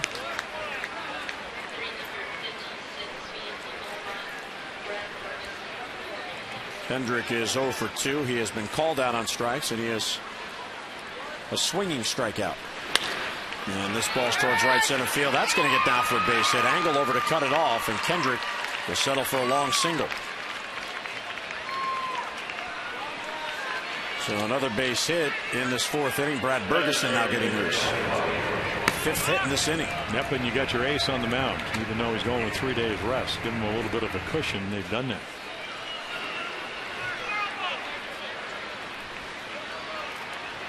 Well, Simone, who had allowed 10 home runs on the year, has allowed 3 in this game. Well, fastball command. Again, they give you the baseball. You try to stay out of the middle of the plate. That's been a problem, and Angels are making him pay. And it's not over. I mean, everybody on this team, with the exception of Torrey Hunter, can run. They will steal if you let them. And maybe Jeff Mathis doesn't run much as a catcher. Abreu's 1 out of 2. Takes a strike.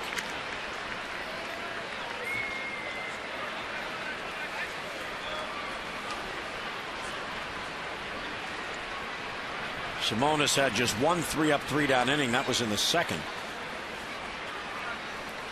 And he's allowed runs now in 3 of the 4 innings. Runner goes, pitch is swung out and missed. Tatum's throw, he is out. So Kendrick is caught trying to steal. That ends the inning, but a big inning for the Angels. They put 4 on the board and take a 6-1 lead.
And via mobile alerts, and fans who are at Camden Yards today have received opportunities to win exclusive Oriole prizes and experiences all weekend long.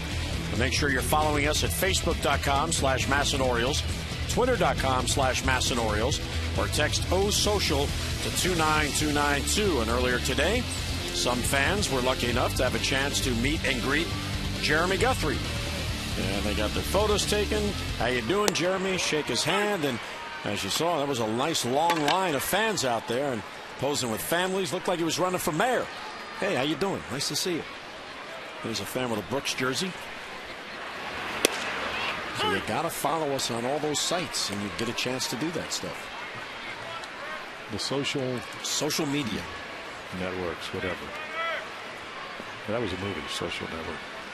Did you see that one? Yes. Okay. Yes.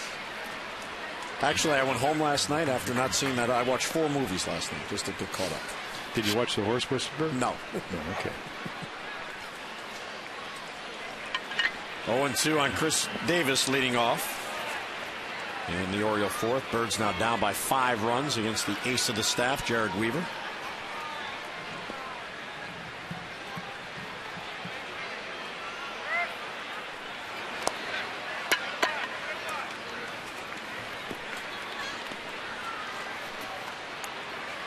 Weaver at home this year, just outstanding.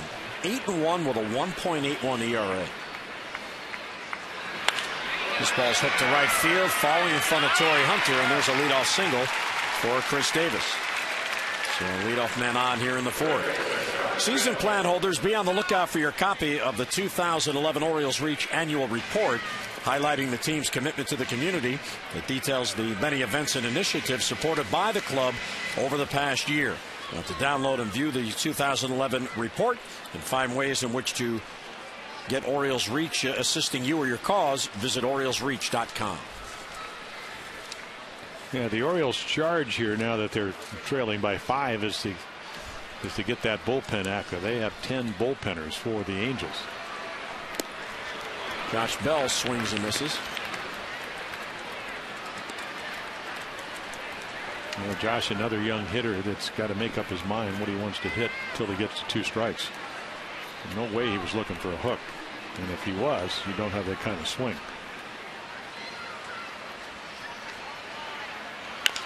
Slow roller towards shortstop. AYBAR charges, collides with the third baseman, and still got him. Wow, what an arm. Yeah, ALFREDO's going to go for it. ERICK AYBAR is going to go for it. I mean, Callaspo the better angle. AYBAR, and again, takes the quick throw. Right there you can see Callaspo anticipates that. And he hustled all the way. Hope to have Mark Trumbull, a big guy, stretching.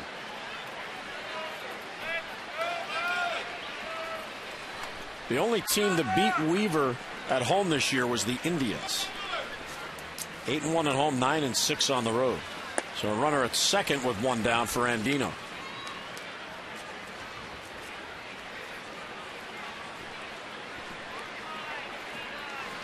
Robert walked his first at bat, was left stranded. The Orioles have left the base runner on in each of their first 3 at bats. That ball's hit towards center field. BOURJOS in on it, in on it, in on it. Makes the running catch. And alert base running by Davis, who stayed at second base. Well, there's that speed for you. That ball right off the end of the bat, and it hung up there long enough. Well, this is a little Paul Blair right here. Paul Blair never dove for balls. He said you don't need to. Because, again, when you have speed, and that's what you're talking about with BOURJOS, he's able to get to it. A lot of outfielders would have been into the slide. And, of course, when you slide, the head moves, everything moves. So, again, it kind of makes up for the look earlier on when that ball fell in off the bat of Nick Markakis. Here's Kyle Hudson, who laid down a sacrifice bunt his last at bat.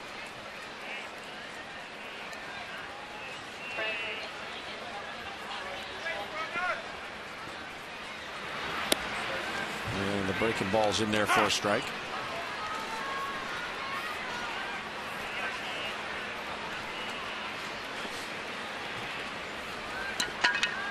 Callaspo's in tight at third just in case, because the Angels know Hudson and Angle both will bunt at any time. Weaver overthrows the fastball and asks his catcher to come out. There's Davis at second base with 2 men down. Yeah, and if he was at third, Callaspo would even be in earlier. You know, it's a fine line right here. You'd even maybe give them the bunt base hit. I mean, you're in where if he has to make the perfect bunt, you probably won't be able to throw him out. But you also want to be able to knock a ball down. But again, the runner at third, where the bunt base hit automatically gets a run, and you play it differently.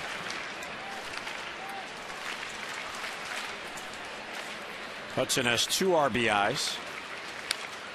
Fouls back the breaking ball. This is his 9th game with the Orioles. How about Jeff Weeder? Would you say after your first 6 starts, you're 6-0 with an 0.99 ERA that you got off to a pretty good start? I would say. Mike Butcher, the pitching coach, saw something with Weaver, and he's coming out. Maybe it was the breaking ball. And you do know who's hitting here, right?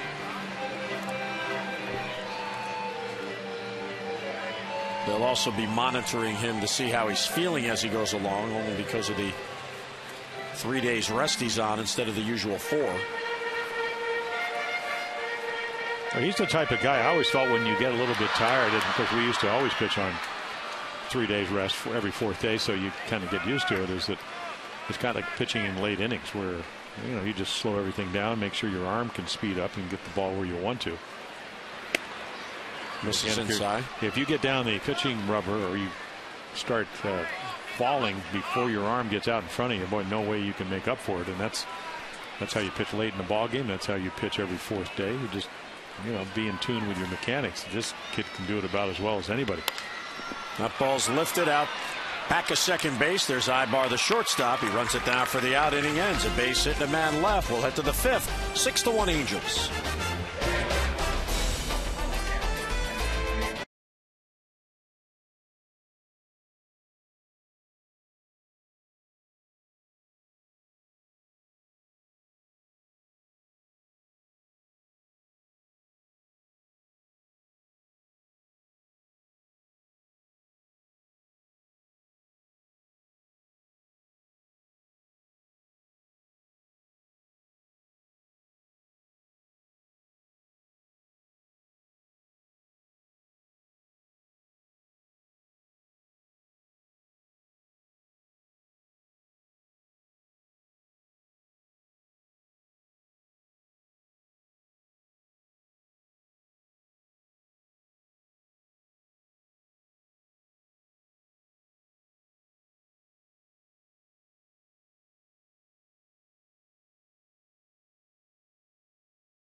Outside at Oriole Park at Camden Yards.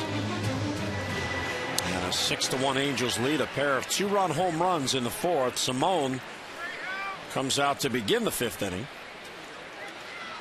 Bobby Abreu will lead off. Then Torrey Hunter and Mark Trumbo. And Brad Bergeson still flinging, getting loose. He's in his 2nd inning out there. He's been throwing so much. And Abreu takes ball 1. No, there's your fastball command. You move it over 2 inches. It's strike 1. If you're off the corner, it's now a hitter's count. He can look inside middle. Of course, Bobby Abreu, 1 year, I guess, 685 at bats, took 630 first pitches. One of the more amazing numbers. And hits on his terms. Doesn't mind hitting with 2 strikes. Well, that mindset certainly helps you. I mean, because if you're the same guy wherever you are in the count, I mean, there's no panic, right? There's no sense of urgency. It's just, okay, let's put a good swing on. Yeah, and he's a guy that, I mean, he's been a 30-30 guy. He did hit 30 home runs one year. That was 2004. Hit 300 that year for the Phillies. Again, 13 straight years with over 20 stolen bases. Even this year, 37, he's stolen 21 bases. He's just a good player. And you were talking about him when we were out in Anaheim. He went in the expansion draft. They traded a shortstop, Kevin Stocker. Yeah. He went from the Astros to the Rays, and the Rays immediately traded him to the Phillies, and that worked out real well for the Phillies. Strike 3 call. The ball popped out of the glove of Tatum, and Abreu's thinking, well, wait a minute. The ball ended up on the ground. I don't think Mike Scioscia agrees either. Yeah. Well, it looked like a pretty good pitch. He just didn't catch it.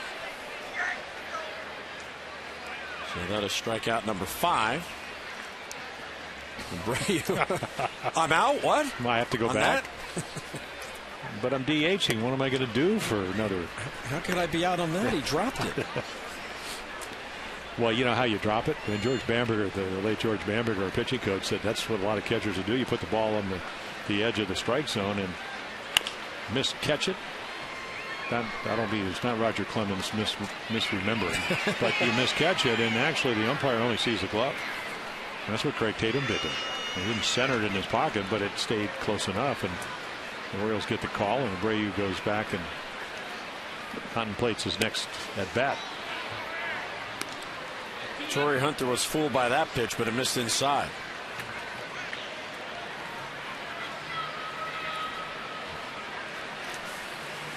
A little smirk saying, oh, so you're trying to fool me with that breaking ball, huh? Okay. And fouls off the fastball deep down the right side.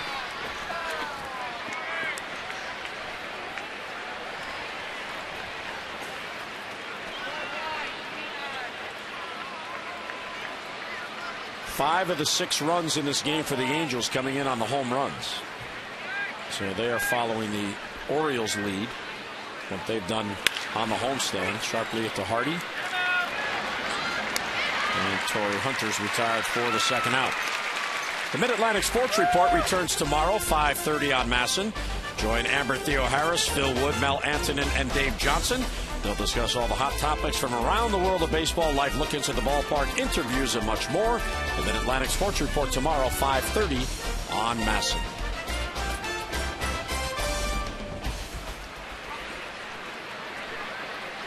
Here's Mark Trumbo. Takes a strike. Well-placed fastball.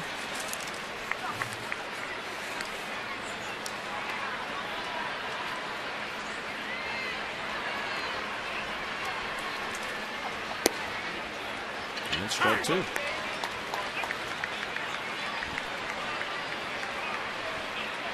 So what would you say, Laz is a pitcher's umpire? It's hard to tell. He's very relaxed. Sharply at ball. That's a base hit down the line. Bell was wide of the bag, and Trumbo's going to head to second. Hudson will dig it out and get it back in, so there's a 2-out double. Yeah, just a little breaking ball that stays up in the zone, and again, how do you speed up the bat? Well, you hang one. Josh Bell playing exactly where he's supposed to, which is percentage baseball in the hole. 29th double for Trumbo, his 57th extra base hit. Alberto Callaspo now with a runner at second. And with good runners in scoring position numbers. Second to Bobby Abreu at 286. A couple of points ahead of Torrey Hunter. Alberto certainly knows he doesn't overswing. I mean, he line drive hitter, not a lot of power.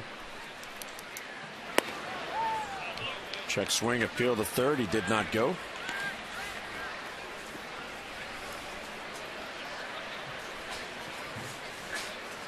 Callaspo's had an interesting career since coming to the States from Venezuela. The Angels signed him originally as a teenager in 2001. But he was then traded by the Angels to Arizona. They traded him to Kansas City, and then the Angels went to Kansas City and got him back in a trade.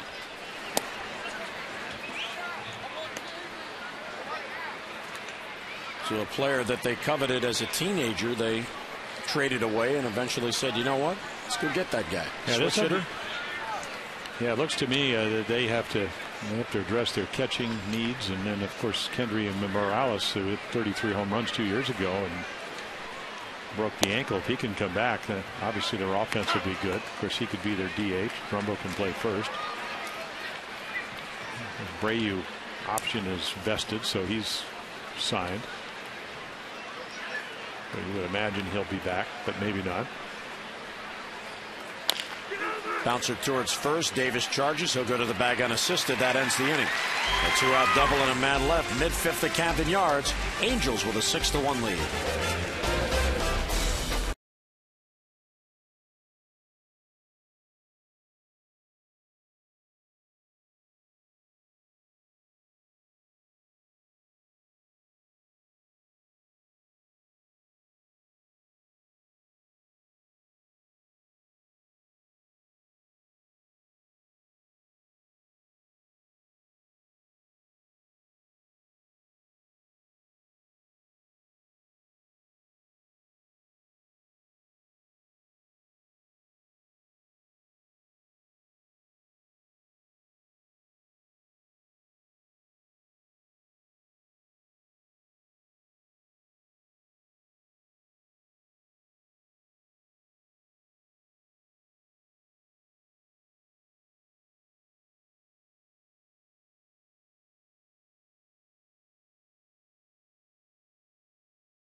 Flow as the Angels and the Orioles close out this 3-game series, and the flow of this game about the home run ball off Alfredo Simon. He's allowed 3 home runs, 5 of the 6 Angels runs coming in on those big swings. And Jim Palmer, when you're the Angels and you're desperate for a win, you got 2 things going for you today. You got JERED Weaver, your best pitcher on the mound. He's been as good as advertised, and oh, by the way, the long ball came back. Yeah, they only get him about 3.5 runs a game, so you know, he still won 17 games. So he's done a marvelous job, and today it's kind of like prevent defense. You know, he only gave up the 1 run, the ball that TORII Hunter misplayed down the right field line, and you know, gives up hits, but he's really not walking a whole lot of guys getting ahead. He's pitching like he's supposed to pitch, and you know, then Alfredo Simon really good the last time in a no decision, struck out 9 career high today. You know, a lot of mistakes in the middle of the plate, and they translated into 2 2-run home runs. So there's 4 quick runs, and then the other home run for the 5th run.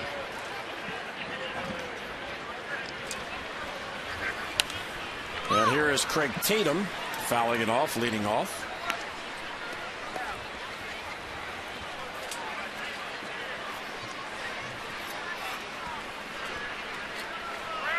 Tatum, Angle, and Hardy. Fly ball to right field. TORII Hunter had him played right there, and he's got it for the out. Well, it shows you just how tough it is to sweep a team, because you never know how the pitching matchups are going to work out. And when you get JERED Weaver against Alfredo Simon, that clearly favors the Angels. Well, you figure if Simon is going to pitch and you know, he's not on his game, then you're going to have your best offensive players in. And just one of those games where you rest Matt Wieters on Sunday when he played on Saturday night. So he's got 20 home runs. Reynolds got 34. He's not playing. Reimold's been hot. Home runs in 2 out of the last, 4 games. Adam Jones has got 20 plus home runs. He hasn't played, even though he's been slumping. So certainly not automatic. And I know JERED Weaver is not assuming that. He's just going to go out and get the guys out that they played. And you don't dictate when you're starting who's playing and who's not. But again, it's nice to face guys that don't hit a lot of home runs. The best hitters are on the bench today. Angle to right field, chasing TORII Hunter. That ball carries, but Hunter gets to it for the out. I mean, he hammered. That's probably his best swing. I mean, he just uppercuts it right there. They're playing him shallow, and then Hunter runs it down.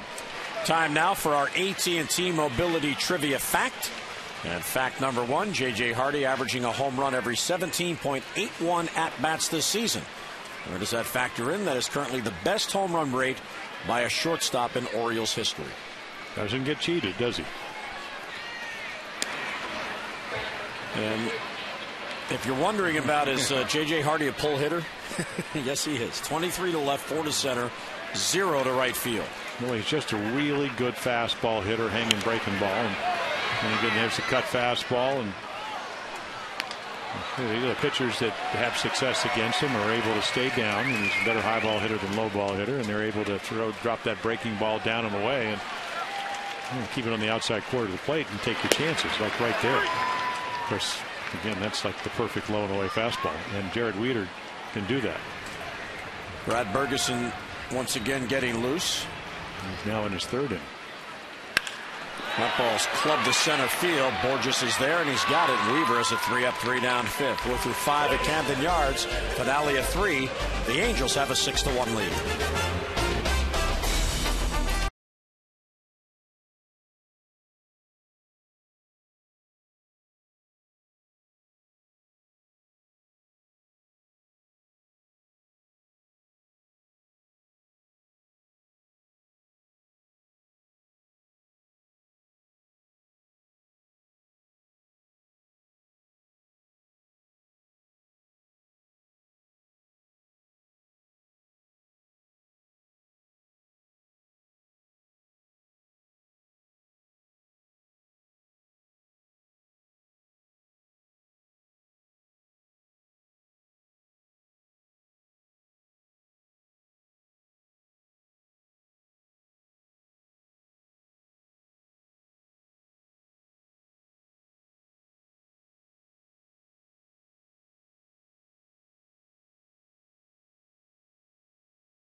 Eight base hits, 6 runs, all earned. He walked only 1. The walk did score, and 5 strikeouts, 96 pitches to get through the 5 innings. And now our State Highway Administration call to the bullpen. This call to the bullpen reminds you to be street smart. Always use crosswalks when walking, and when driving, be alert for pedestrians. So Brad Bergeson comes on, and there are the numbers this year. Starter early on, reliever lately. It's been about a week since he's pitched. Doesn't walk a whole lot of guys, and usually gives up, as he always has, maybe a little bit more than a hit per inning. Certainly capable of slamming the door, and that's what your job is when you come out in the middle innings. Pitch 2-3 scoreless innings and give the Orioles a chance to win if possible. They'll face Vernon Wells, then Bourjos and Mathis. They're the lower third of Mike Scioscia's lineup. Yeah, Buck Showalter has a 12-man bullpen. Going to be kind of interesting when you get up in Fenway. There's a base hit for Wells. Matt Angle over cutting it off. Vernon Wells thought about to and puts on the brakes. Yeah, how are they going to fit? Well, that's another story. Fenway bullpen. I mean, even here at Camden Yards, they don't fit. A lot of guys out there. Same thing with the Angels bullpen. Yeah, they have 10. I counted 10 with them. Yeah, they have 10. The Orioles have 12. Well, 4 lefties now, I think. That's correct. Yep.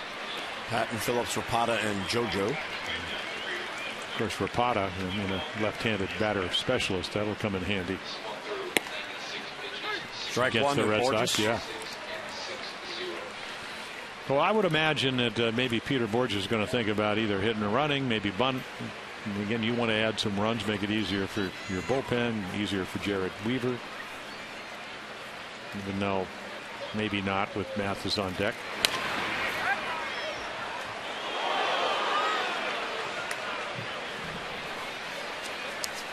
Well, 0-2 on Bourjos.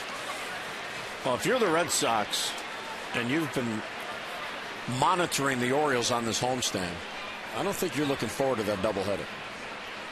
because they need to win. They need to hold off Tampa Bay, and they're trailing against the Rays today. A little bit low. Yeah, they have come back to some degree. They were down 4-0. Now it's 4-2 in the fifth.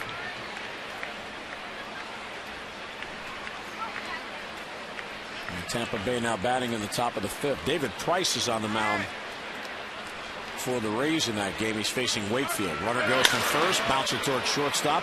Hardy backs up to play the hop, gets rid of it quickly, and gets Bourjos. So one down with Wells ending up at second base. Your favorite birds are back with their favorite dogs and cats. It's the 2012 Orioles Pet Calendar presented by Southwest Airlines. Pick up your 15-month calendar featuring your favorite Orioles, with all the proceeds benefiting Barks, the Baltimore Animal Rescue and Care Shelter. To get your 2012 calendar, 8888 for a bird or visit Orioles.com. Yeah, Buck's Basset Hounds look like they're going to walk him. They probably do. But wait, don't Basset Hounds walk slowly though, right?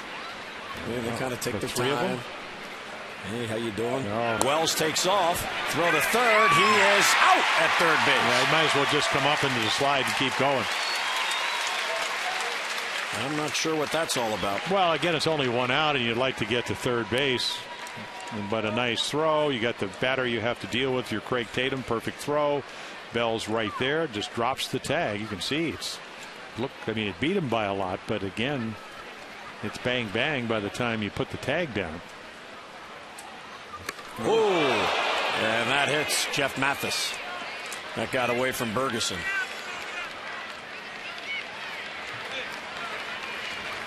So Mathis is going to take first base. Well, yeah, man. And Mike Scioscia is going to come out and wonder, well, what about that warning you issued early in the game when Simone hit Trumbo? He's also going to check on Mathis. Of course, it's the umpire's discretion if he does not see any intent.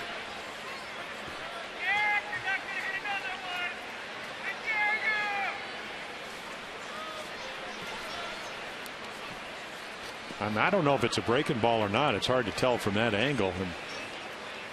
And again, he turns into it and gets the top of the helmet. Maybe not quite as direct. And Mike Scioscia is probably going to say something. But again, if it's a breaking ball, he probably will just keep going by. And you see Bergeson's reaction there, the last thing he wanted to do. So a two-out base runner on the hit by pitch. Mathis okay, stays in the game. And here's AYBAR. Maybe Bergeson will fare better against AYBAR than Simone did. He walked and scored in the first, solo home run in the third, two-run home run in the fourth. Just in the park. It was an upgrade.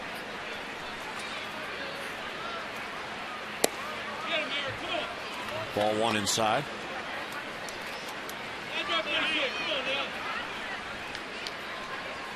Tampa Bay has added a run. It's now 5-2 in the fifth. The Rays are still batting. That is a huge game for Boston. After losing 2 out of 3 here to the Orioles, Tampa Bay went to Boston with the goal. Of course, you'd like to sweep, but it's hard to sweep a 4-game series. So their goal was, let's get 3 out of 4. We'll knock 2 games off the lead, and we'll head into the final 10 days, 2 games out. And they're on the verge of doing that if they can hold on. Well, especially when they were a couple of weeks ago 9 back. And again, the Red Sox, doesn't mean the game is over today. AYBAR to right field. That's going to be a base hit. Markakis will play the carom off the scoreboard. AYBAR's thinking too. Here's the throw. He is safe as the throw is on the other side of the bag. So AYBAR hustles a double. Mathis goes to third. And it's second and third with 2 down. Yeah, a little breaking ball that he just swats off the wall. And nice play by Markakis. A couple of great plays last night. And then strong throw just about a couple of feet offline. And Hardy heads up play just to make sure the run doesn't score. Well, nice little afternoon for ERICK AYBAR. 3 extra base hits, 2 home runs, 3 ribbies. And Rick Adair now will come out and have a chat with Bergeson. Well, again, you got all kinds of lefties. I would imagine somebody would left-handed would get up in the bullpen. With ABREU waiting on deck.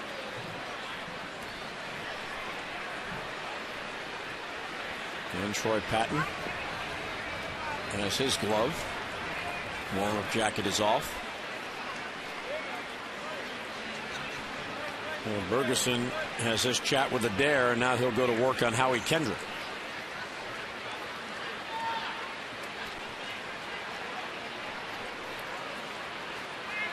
Kendrick singled and was caught trying to steal in the fourth. He's also struck out twice. Fastball's low, 1-0. Zach Phillips, not Patton. So Patton was just standing there because there's no room on the bench.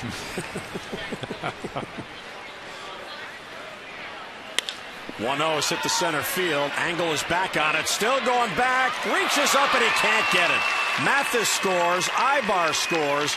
And a 2-run double for Howie Kendrick. The Angels now with an 8-1 lead as they're coming up big here with 2 men down. Well, really slumping, runners in scoring position. 3 for 35 in their losses, and right there just hits it hard enough. Angle can't get the angle, and then it gets over his head. Tremendous effort. He's a couple of steps into right center field, and Brad Bergeson comes in and does what the Oriole bullpen has not been doing lately, which is to give up add-on runs.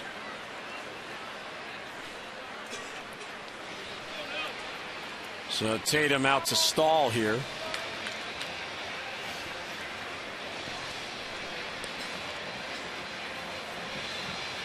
So Bergeson gives up 2 runs. Well, there it is. And again, the ERA coming into the game was 135. So ball in the ballpark. Really good in September. Only the Angels better. And again, if you have a 12-man bullpen, you're going to match up, even if it's 8-1. And that's what Buck Showalter's coming out to the mound for. So Bergeson will go 2/3. He's allowed a couple of runs, and we're going to get Zach Phillips coming on. He'll inherit Kendrick at second, 2 down in the 6th.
Is being brought to you by Panasonic Solutions Company, enhancing government through innovative technology. By Navy Federal Credit Union, we serve where you serve. And by DynCorp International, we serve today for a better tomorrow. And we air today's game on Masson in celebration of the birthday of the United States Air Force. We would like to thank all of our armed forces for their dedicated service to protecting the safety and security of America. The United States Air Force stands ready to fly. Zach Phillips comes in, and he's pitched well. I mean, he hadn't given up any runs. Lefties are only 2 for 11. He acquired from the Rangers back in July. Was down at AAA Norfolk, where he pitched very well. Saves only 4 earned runs in 13+ innings down there. So the ability, get 3 pitches, change-up, curveball, and a little fastball that he can turn over. Facing ABREU, runner at second. Breaking ball is inside, and here's what he's done since coming on with the Orioles. Yeah, there it is. And no runs in 6 appearances. Only 4 hits. He's walked 2 and struck out 6. But again, how do you match up against lefties? And he's done a great job. 2 for 11. Slow curveball for a strike. Of course, this is not your typical lefty. Even though Abreu's 37, I mean, Bobby can hit just about everybody. And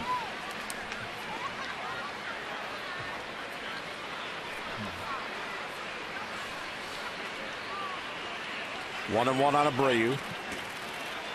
As Buck Showalter was talking about the use of the bullpen in September, which he says you really can't gauge because you have all these extra arms. But in order to carry a lefty specialist, a guy who comes in to get the one lefty, or maybe if he starts an inning, if it's lefty, righty, lefty, you have to have a starting staff that consistently can get you 7 innings. Because if you don't, you can't afford to have that guy whose job is to get 1 out and then you bring somebody else in. So it puts too much stress on the bullpen. Well, Clay Rapato's the guy. The other guy. Yeah. Well, no, I mean, he's the guy that you would like to have in your bullpen as a. I mean, they're 4 for 42. Right. But he doesn't get right-handers out. They're 9 for 13. Not a lot of opportunities. That's almost 700. 3-1 is hit to center field. Angle in on a diving catch. He takes a base hit away from Abreu. So Phillips gets the final out. The Angels add 2. Mid-6th at Camden Yards, 8-1 in favor of the Angels.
Plays it into a triple. Orioles would tie it up 1-1, and then ERICK AYBAR, the Angels' version of Mickey Mantle, hitting from the left side today. Home runs number 9 and 10. A solo and a 2-run shot. Wells has a 2-run home run, his 35th of his career against the Orioles. 22nd of the year, and the Angels lead at 8-1 with JERED Weaver still on the mound, pitching with a short day's rest, and saying maybe I should do this more often. Picked the right day so far. Well, it also plays well for Mike Scioscia, because now with a big lead, if he needs to lift Weaver earlier than he might want to because of the short rest, he has the big advantage. Markakis is 2 for 2. Looks over a strike at the knees. Weaver has not had a 3-up, 3-down inning, but he's only had 1 inning in which he's faced more than 4 batters. Or excuse me, 3-up, 3-down last inning. But prior to that, the Orioles had a base runner every inning. And only 1 time the leadoff batter on, and that was in the 4th. Jason Birkin now getting loose.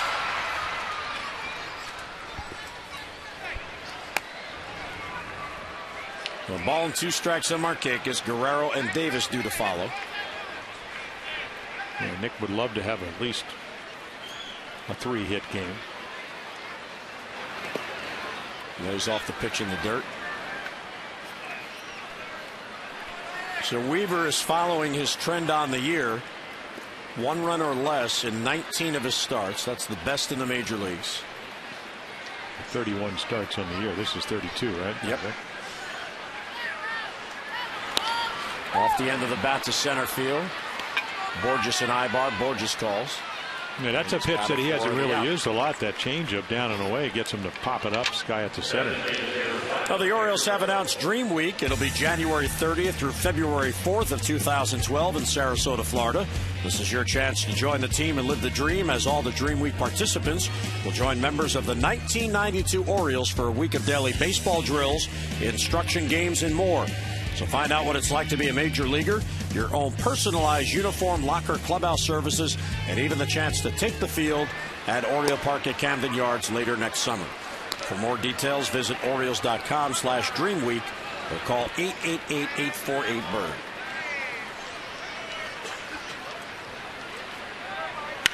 Guerrero to center field. He crushed it. BOURJOS is back, and that ball is gone. VLADIMIR hits it out, his 13th.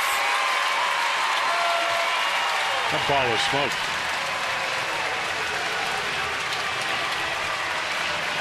So he hit it onto the sod farm. A solo shot. He's got a 2 RBI game.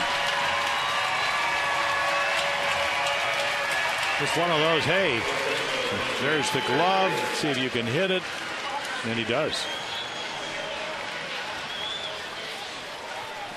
Propelled out of here. So 2 home runs onto the sod farm today, and pointing to somebody on the bench. Maybe he said, hey, you're going to go deep in this at bat. Well, if it's that easy, they should tell him that all the time. I'm talking to Pedro Florimon there. Yeah. That's what I do, youngster. That's how you do it. Davis fouls it back, 0-2. Now, you get plenty of pitches to hit, or at least the illusion is you get plenty of pitches to hit off of Weir. He just threw him 2 fastballs. He had 2 good swings. Both of them fouled off. And now he will not have to throw him a strike, and if he does, I'd be surprised. And missing inside. So VLADIMIR talking it over on the bench. Yep, I got all of that one. Well, he did. Florimon is impressed. Davis slices it foul the other way. Yeah, a little bit. I mean, remember the ball he hit that Ben Revere made the web gem? Right in Minnesota. In Minnesota. I thought he hit that about as well as he could, too, and that stayed in the park, because that's a little bigger ballpark than here. Or at least the ball doesn't carry as well. And that's why the next day you went up to him and said, Vladdy, not center field. Pull the ball. Pull the ball. Chris Weaver, the one thing, one of the many things he does well is that he pitches to the big part of the ballpark. We've seen a number of balls hit hard, but right to BOURJOS in center field. He can go get them. And slice foul again. Well, you talked about pitch count. He started this inning as looks like Takahashi's going to get ready. He's 94 pitches, so you're right. I would imagine this would. The Orioles hope that he'll get knocked out in this inning, but if he gets through it, it'll probably be his last inning. There's another good fastball. I don't know if he's thrown a fastball at 90 today, which gives you an indication you don't have to be overpowering. Just mix up your pitches, stay out of the middle of the plate, stage zones up and down. Now Takahashi getting loose. Breaking ball is hooked to right field. TORII Hunter over, and he can't get it. Plays it on a hop. It's another one of those balls that looked like it was going to get caught, and instead falls in for a hit. So Chris Davis has a 2-hit game. Well, you talked about that game he pitched in Texas, where 6 innings he was great, and then it came apart in the 7th. They hit it with one hand, and maybe it's a scoreboard, but again with a lot of topspin, and Jared's going, I would prefer if you tried to catch that, actually. TORII's going, I'm not going to play a single into a double. He's already done that. He actually played a double into a triple for a run. There's Josh Bell, who is 0 for 2. Ground ball broken back towards the middle. AYBAR gets it, straddles the base, and then gets it to first for the double play. Nicely done by AYBAR. So Weaver gets through it. O's get a run on the Guerrero home run. It's an 8-2 Angels lead.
And he gives him a real good outing.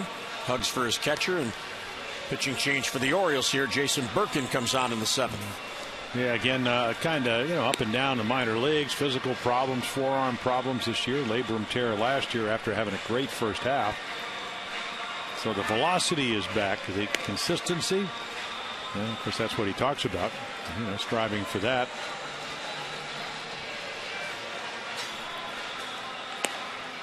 And it's kind of, to me, I look at these games with 7 left with the Red Sox, 4 with the Tigers, and of course the Tigers games are very important for them because they'd like to have the best record in baseball. So again, a little tune-up to maybe make a difference. Again, who ends up playing in the postseason or what their position is when they get there. Yeah, the Tigers are 5 down in the loss column to the Yankees for that. Only 3 in the win column.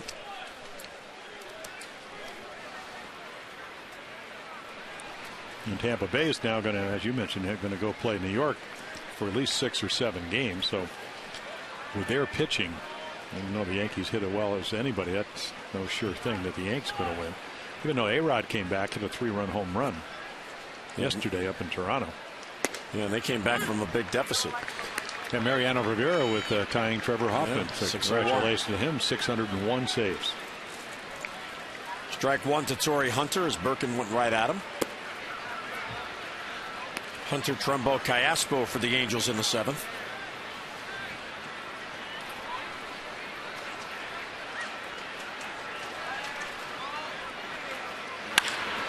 This ball sliced to right. Markakis is there and 1 down.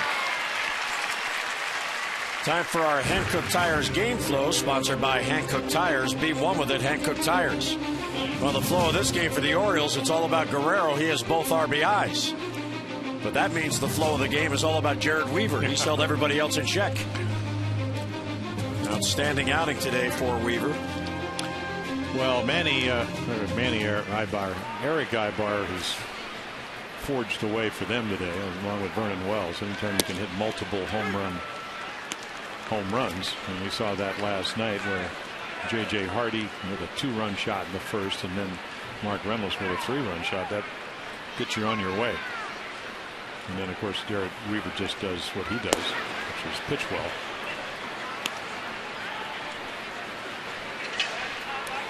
One and one on Trumbo. Birkin is the 4th pitcher used by the Orioles.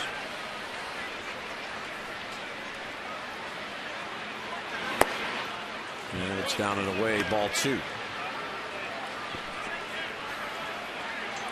Mark Trumbo has been hit by a pitch. He grounded out and he doubled.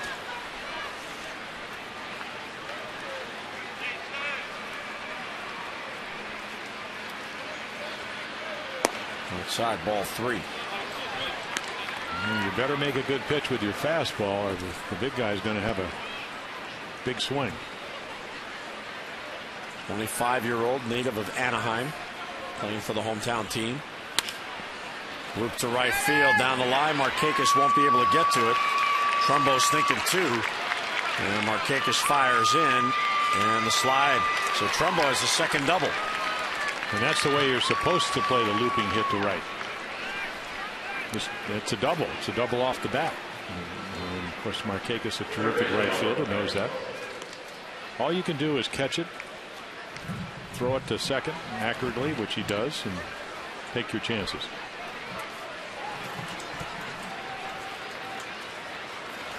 So Trumbo 2 out of 3. 30 doubles now on the year. Alberto Callaspo with a chance for an RBI. A little bit outside, 1-0. Callaspo has singled and scored. He's grounded out and flied out.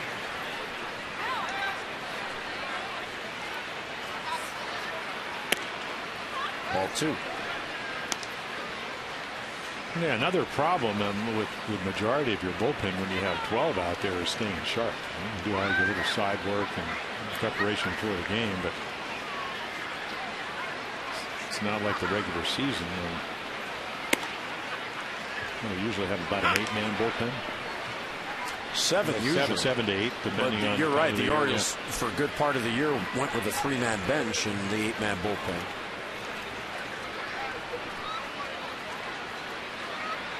And if you could really have your way, 2-1 on Callaspo, you'd like to have 3 lefties and 4 righties for your 7. That way you could carry the Clay Rapata type, the specialist, and carry the long man type like a Patton. Well, yeah, I mean, Patton, he's also a guy, yeah, he can get righties and lefties out. And he's making his pitches. I think he's learned that, being up here this year. Remember back in '97 when the Orioles went to the playoffs last and went first place every day. Of course, their closer that year was lefty Randy Myers, but they had Orozco late in his career. He was the lefty specialist guy, and Arthur Rhodes was the lefty long man. And Arthur Rhodes won 10 games out of the bullpen that year. But what that team had is consistent starting pitching, so you're able to mold your bullpen that way. 2-2 pitches tapped back towards the mound. In between Hop to Birkin. He'll get Callaspo, and moving to third is Trumbo. You saw that with Tampa Bay last year when they won the American League East Division. They had Brian Schaus, I think, pitched 80-some games, and they were all against lefties. So you get your batter, and right there you go. But then again, they had Benoit, they had Soriano. I mean, they had a very deep bullpen. Well, here's Vernon Wells, who's had a good day. 2-run home run and a single. Yeah, all his hits in this series have been away. And of course, Craig Tatum moves up and in, but Jason Birkin couldn't quite get it there. Yeah, I'm not sure he really trusts his slider. He hasn't been able to throw it over for a strike yet. Just trying to paint the outside corner, misses again.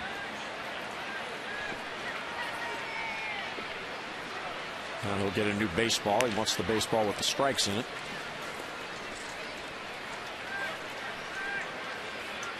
Trumbo's at third. He doubled, moved up on the Callaspo bouncer.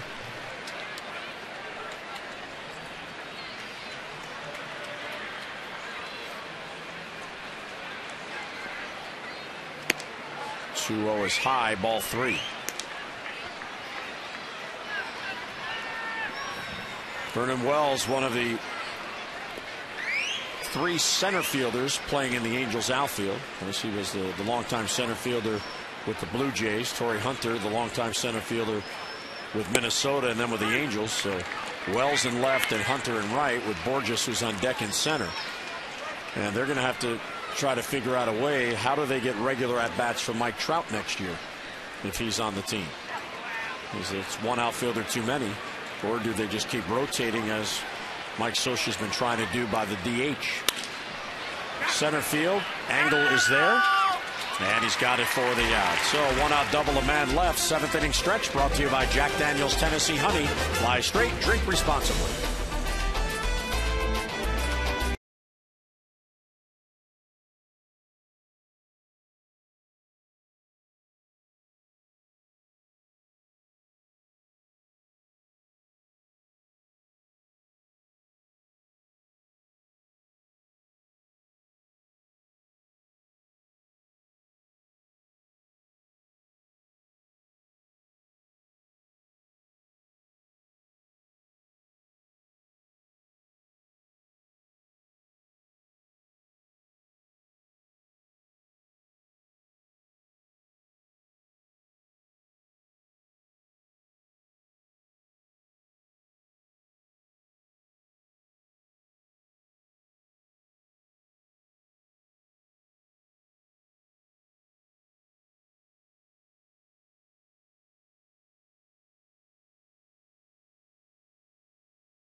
Park. So again, what a delight. I mean, to even be in a position where you're obviously, they haven't played well today because they didn't pitch well. Simone really didn't give them much of a chance. But again, they're going to go up there, a very positive team, Jim, because they played well. You know, hopefully Reynolds will be able to play. Hopefully Adam Jones again is going to try to play with the sore right thumb. Weeders will be back in the lineup, even though they'll play a doubleheader. And all of a sudden, you have a chance to do what you usually don't do, is actually have some input into the pennant race. So to me, these 7 games are going to be pretty special. So what comes first there, the winning or the arrogance of the Red Sox? Well, it's usually the winning, because they've won 2 World Series since 2004. But no, you know, I mean, I think a lot of teams, I don't know if it's a swagger, whatever you want to call it, they have maybe not quite as much if they end up losing today. So we'll go to the bottom of the 7th as the Orioles will come up. And a new pitcher will come on as Hisanori Takahashi comes out of the bullpen. He'll replace Jered Weaver. So the Orioles down by 6. It's an 8-2 game going to the bottom of the 7th. And the good news is Weaver's out of there. But the bad news is they have 9 outs to get 6 runs.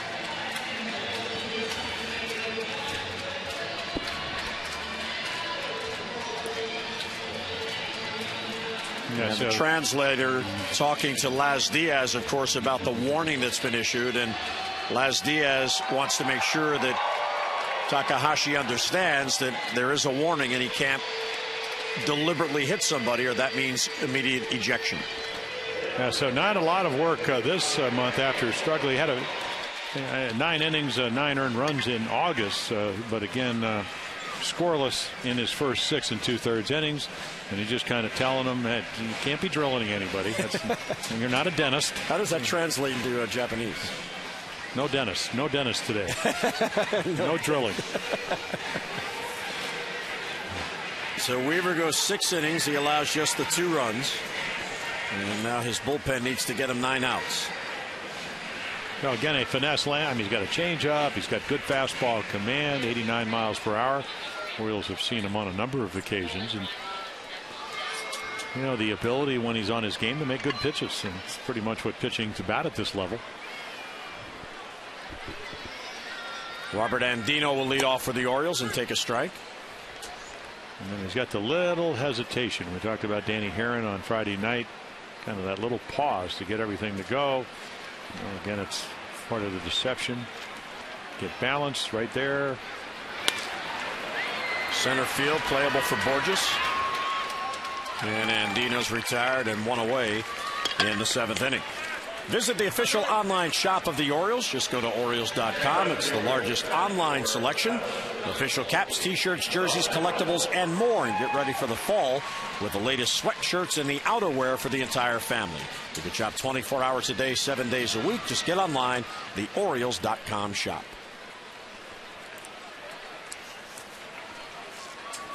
And here is Nolan Reimold pinch hitting for Hudson with the lefty on the mound. Ball 1.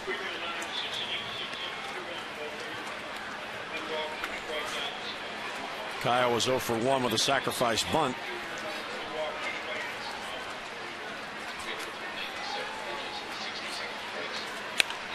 And a cue ball foul.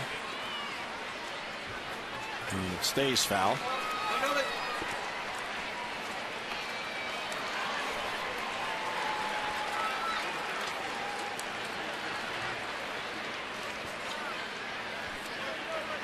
Reimold has really been swinging the bat well.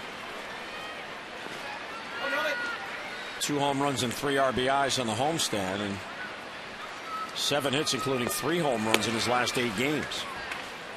Yeah, he came into last night's game, 7 for 19 with 2 or 3 home runs. That's why Jared Weaver probably didn't miss him in today's lineup. There's the changeup, and somewhere close to the outside corner. There is JoJo Reyes, one of the 4 lefties in the Oriole bullpen.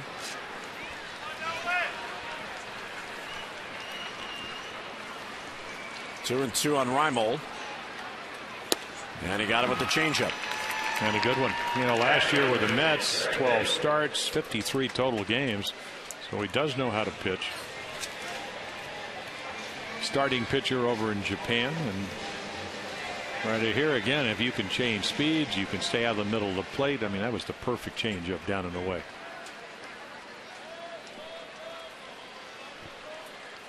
Two down. Here's Tatum. 0 for 2. Not in front of the changeup.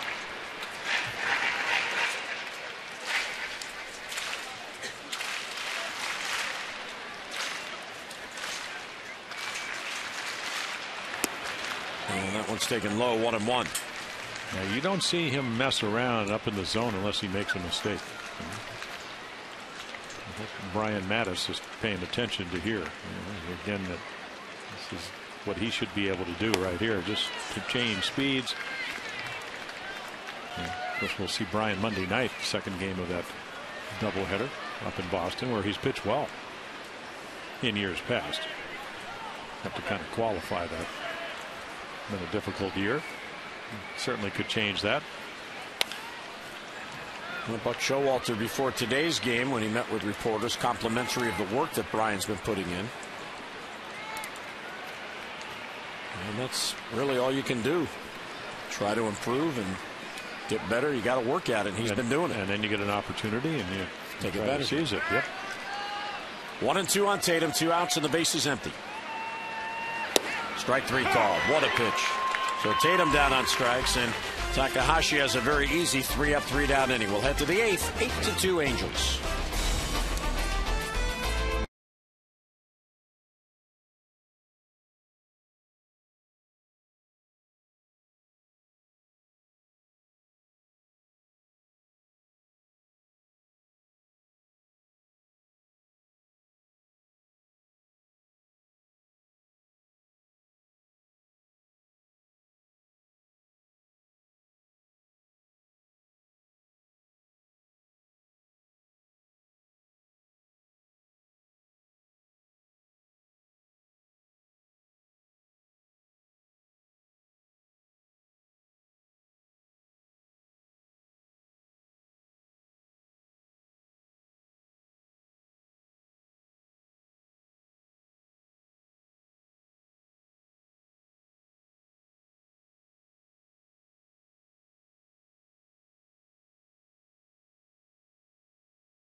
eyes, including a triple and a home run.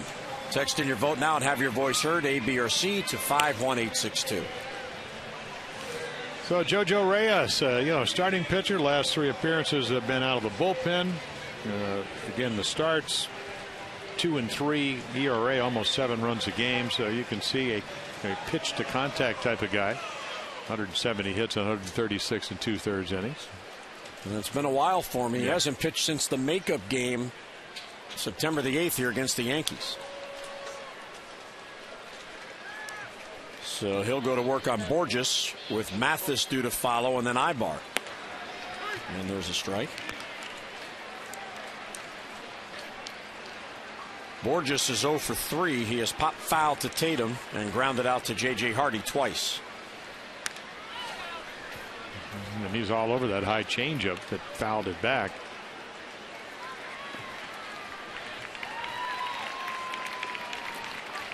Again, you look at Takahashi. That's your model if you're a left-hander and you're not a hard thrower. They both throw about the same velocity.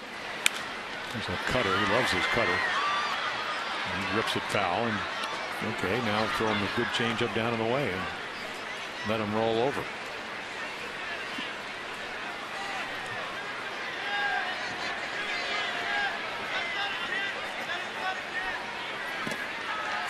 And it bounces in there.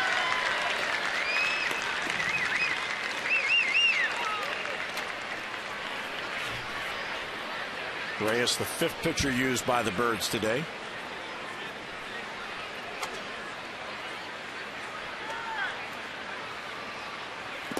One, 2 is low.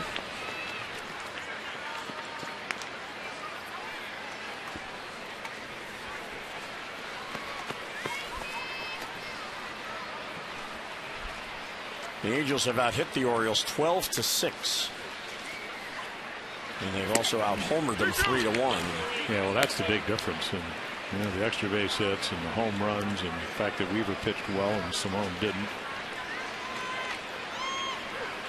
But this is, it's quite a statement that after you get pounded the first 2 games to come back and do a number on Simone, who had pitched real well.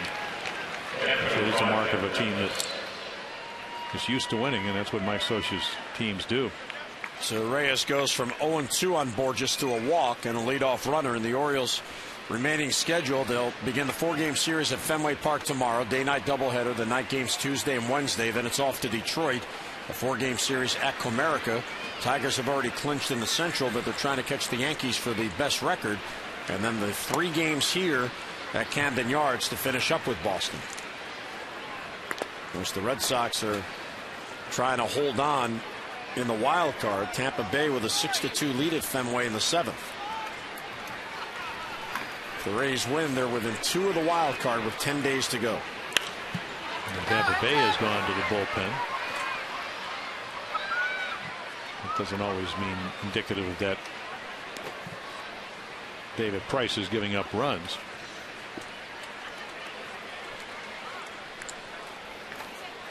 Well, the Red Sox have their problems. Euclid, he's got a bad hip. He's got a hernia. Beckett came off a sprained ankle to pitch very well, and the only win so far against the Rays. Bard's been struggling. For some reason, David Price pitched only 4 innings in that game. McGee is in, Jake McGee now, and he's been in ever since. I wonder if that was an injury because he threw 78 pitches in 4 innings.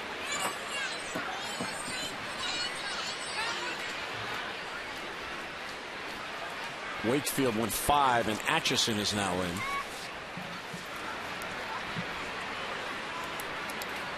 The 3-1 pitch is pulled foul.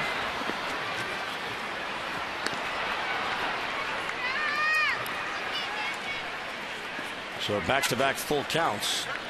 Yeah, not much command for JoJo, at least to this point. He just missed getting, got ahead of BOURJOS, couldn't put him away because he couldn't make a pitch. A lot of speed at first. Runner goes, swing and a miss, double pump, and a stolen base. Yeah, that's all it takes. You don't get a grip on it. Price was hitting the chest with a line drive. with one out in the third. Mike Aviles hit the line drive right back at him. He pitched one more inning and then came out of the game. Yeah, Aviles, there's the 21st stolen base for Peter BOURJOS. Aviles has been red hot, 7 for 12 going into this afternoon's game. Because he's been subbing for Euclid.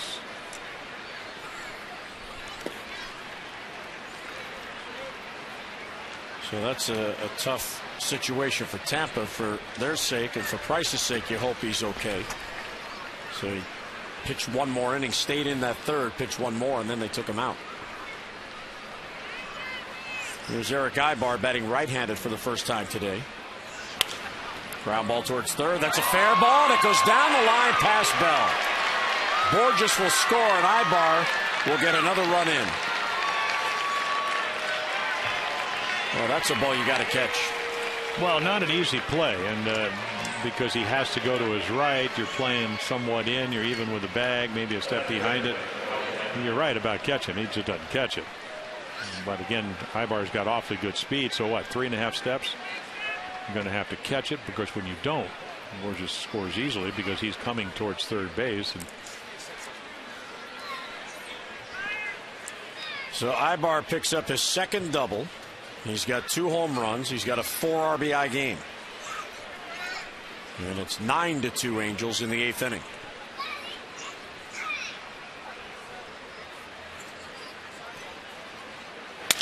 Broken back ground ball towards the hole, and that's going to squirt through for a base hit. And here's AYBAR to score the 10th run. So everything going the Angels' way in this one. Pretty good pitch, broken bat, but it found the hole. now, like Buck Showalter has said all year long, nobody feels sorry for you. You beat up on them the first 2 games. You win games that the Angels needed to win. Today's a game, obviously they needed to win them all, but couldn't. Today was a must-win game, but again, you know, they're used to winning 6 divisions, and Mike Scioscia's been managing this club since 2000. And he's got a contract through 2018. Pretty good security, huh? I guess. Well, you're a very authoritative guy, and you know, I mean, he dictates it. Everybody knows what he expects. It's the same, you know, with Buck Showalter. I think the players have learned. And all his coaching staff says he spends so much time, during spring training.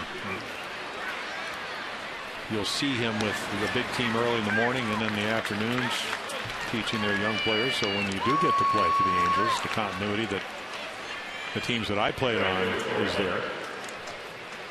But I saw him a simulated game, and the guy wasn't focusing.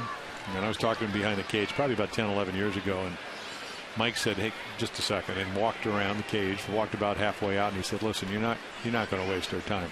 Either you start focusing or taking everybody off the field." "Yes, sir." And all of a sudden the whole mood changes, and he's a no-nonsense guy, and that's why they win. Kendrick moves to second on the Abreu ground out. And here's Torii Hunter. Hunter is 0 for 4. 8th game scoring 10 or more runs this season. Sharp ground ball, base hit left field. Dina Weeble is sending the runner Kendrick. Reimold's throw home is up the line. Throw to second base, and out at second base is Torii Hunter. But the Angels get another run, so the Angels get 3. We'll head to the bottom of the 8th. It's 11-2.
Blue Shield will contribute $50 to support the Living Classrooms Foundation. To date, the Orioles have drawn 418 walks for a total of $20,900. CareFirst Blue Cross Blue Shield encourages each of us to take that first step towards a healthier and more active lifestyle. Bobby Casava, Mr. Sinker. He can pitch down in the strike zone with the best. There are the numbers. So a guy that, he comes in obviously with a big lead, and he can throw ground balls, splitter, sinker, and slider. Important part of their bullpen. Defensive changes as well. At shortstop now is Andrew Romine. There's Andrew replacing AYBAR, and TORII Hunter's day is done as Jeremy Moore comes on. And we're not going to the extent the other night on Friday night. They 7-1. If you took your scorecard from Friday and pulled a couple from spring training, they would look alike. Oh, yeah, exactly. So AYBAR's day is done and TORII Hunter's day is done. Yeah, when I did play-by-play for a couple of years, there's a big difference between a play-by-play scorecard and a color analyst. You have to be much more efficient and thorough and all that. And I love the spring training games. One year I was doing a game. Brooks and Robinson and I were doing games. The last game of spring, and Atlanta still didn't have the press guys out before they started winning. And Brooksy said, well, what are we going to do? And I said, these guys are going to be better than they've ever been before. We're going to make stuff up. Nobody knew the difference. 1-1 on Matt Engel. Takahashi's pitched a scoreless 7th inning, and now Casava in the 8th.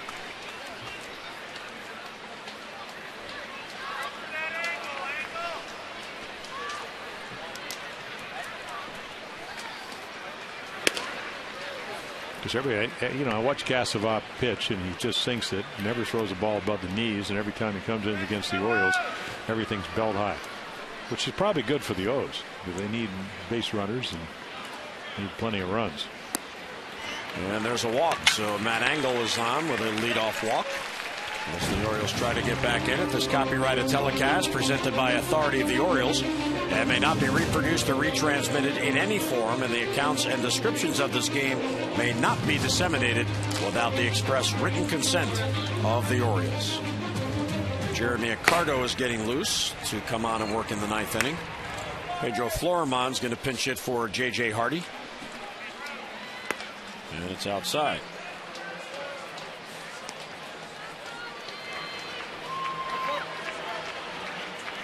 Hardy went 0 for 3 with 3 fly ball outs. Florimond got a start last Saturday in Toronto and went 0 for 3.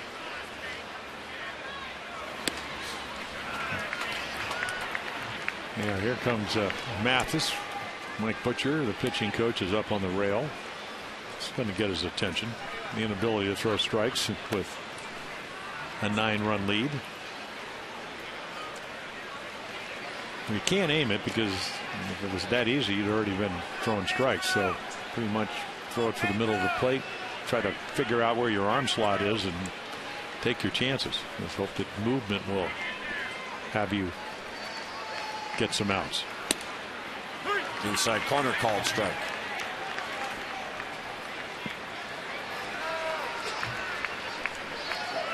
A 2-1 on Florimond. Trying to get that first major league base hit. Swings through it. 2-2. Yeah, played a lot in spring training. It seemed like every time they'd have a split squad, he'd be on one of the teams playing shortstop. Signed with the Orioles in 2004. And he fouls it back the other way. It looks like he could use a steak. Well, one of the great shortstops for the Orioles, along with the long list, Cal Ripken and Louis Aparicio, was Mark Belanger. The Blade. His name was the Blade.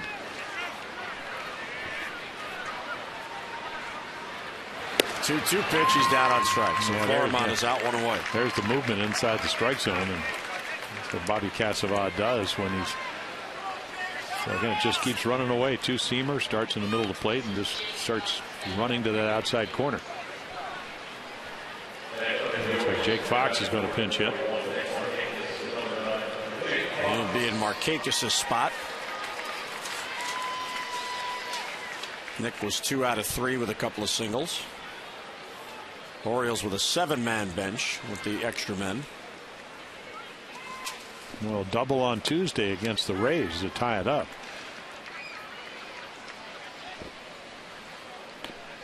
Imagine he may see some action in Fenway.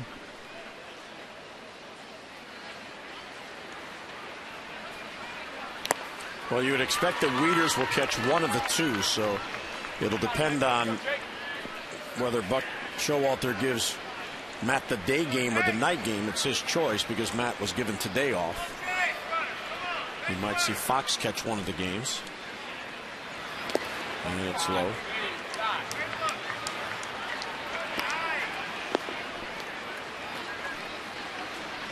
Yeah, it might be a game where obviously, you know, Guthrie with more experience. You might ask Jeremy, hey, if we're thinking about catching Fox, and I don't know if that's the case, but it certainly could be, full hitter in Fenway Park.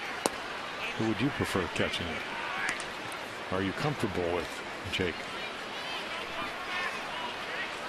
And the other matchup might be who has any kind of numbers against Kyle Weiland, because you're getting he hadn't really Lackey in the other game. He hadn't really pitched a whole lot. Inside, ball 3. So you see, Bobby Cassava has a lot of movement, but today not quite controlling it.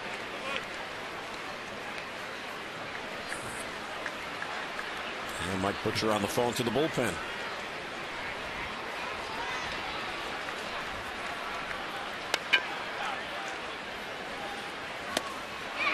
And Fox goes down on strike. So after all that, he gets back-to-back Ks and 2 down. Now, you know, and common sense tells you, well, why didn't you just do this, you know, maybe strike 1, strike 2, strike 3? And I'm sure he was trying to throw it somewhere in the middle of the plate and let it just naturally move. You can see all the natural life that he has. It's actually been better in the big leagues than he was in the minor leagues. Here's Vladimir Guerrero, RBI triple, solo home run, 2 out of 3. And it's low, 1-0. Mike Scioscia's got to be over there. There's Rich Thompson getting loose, saying, you know, we gave you an 11-2 lead. We need 6 outs. Let's get on the plane and get to Toronto. He's 3-2 on every hitter. And Vladimir got into one in the 6th inning. Yeah, Jared Weaver, only home run he threw. I mean, a bomb to center field. Converted the press box 420 feet on the line, pretty much on the line.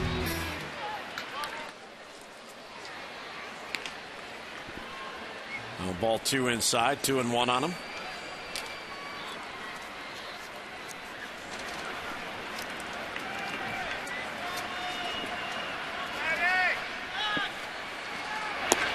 And it's low again, ball 3. Angle a leadoff walk. He's still at first, now with 2 down.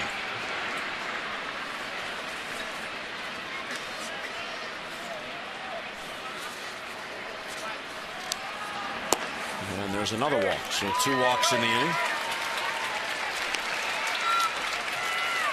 This will get Mike Butcher, the pitching coach, out for a chat.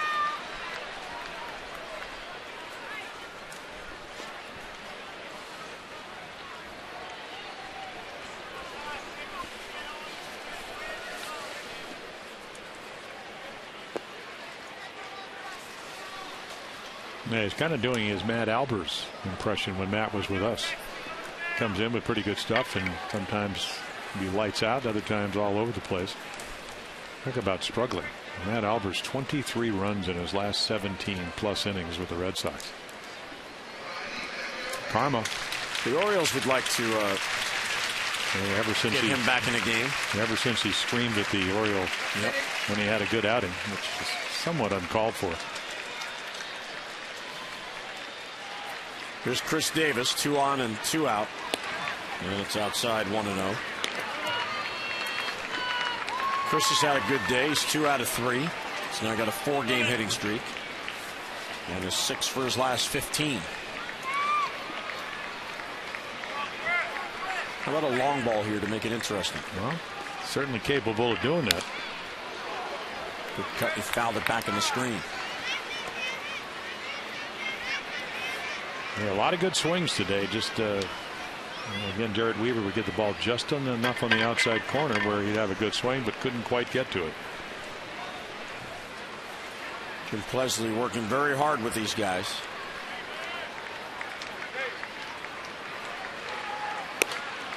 Late on that swing. Ball and 2 strikes.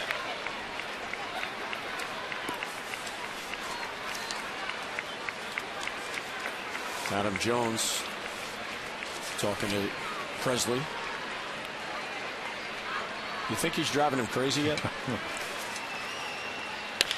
And a bouncer towards second base. Charging is Kendrick. He'll get it to first to get Davis, and that ends the inning. So a long inning for Kosova, but he gets out of it. We'll head to the 9th. It's an 11-2 Angels lead.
Only at Southwest.com. And by Hyundai, it's time to join the movement.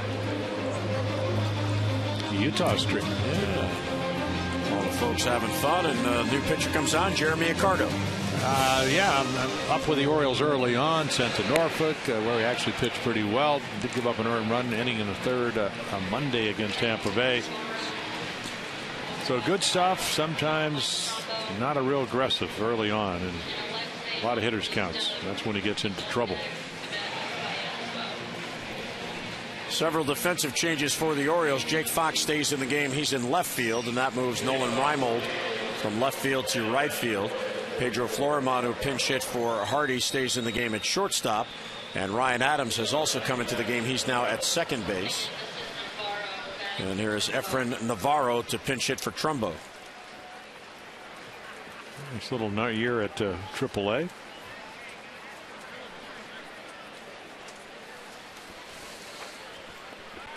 So Accardo will work an inning here in the 9th. He is the 6th Oriole pitcher in this game. And Navarro fouls it back. But Showalter taking advantage of getting some of these guys in who haven't pitched for a while. Accardo last worked on Monday. Well, you go to Boston and you're going to play him 7 times, 4 of those games in 3 days up there. You better have your bullpen ready, your pitching sharp. There's the cutter.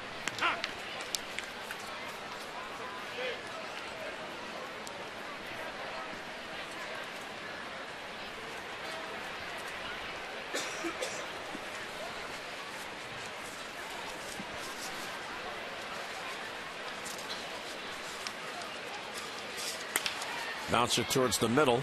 Florimon. And gets it to first, and 1 down.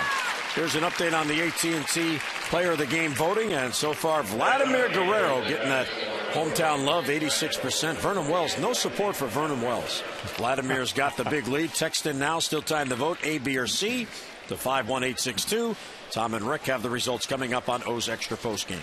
Well, I'll tell you who, Amarista, who had, what, a 14-pitch at bat? But the AT player of the game for the Angels, I think ERICK AYBAR might get a lot of votes from them with 2 home runs and 2 doubles. So here we go again, Mr. the Foul Master. Just kept fouling balls off the other night, Friday night. Pops this one up, shallow left. Florimon will go out. And he has it for the out and 2 down.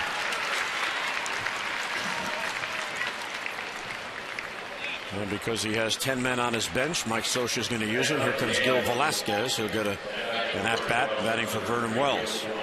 And it comes out of the, well, at least most recently, the Red Sox organization.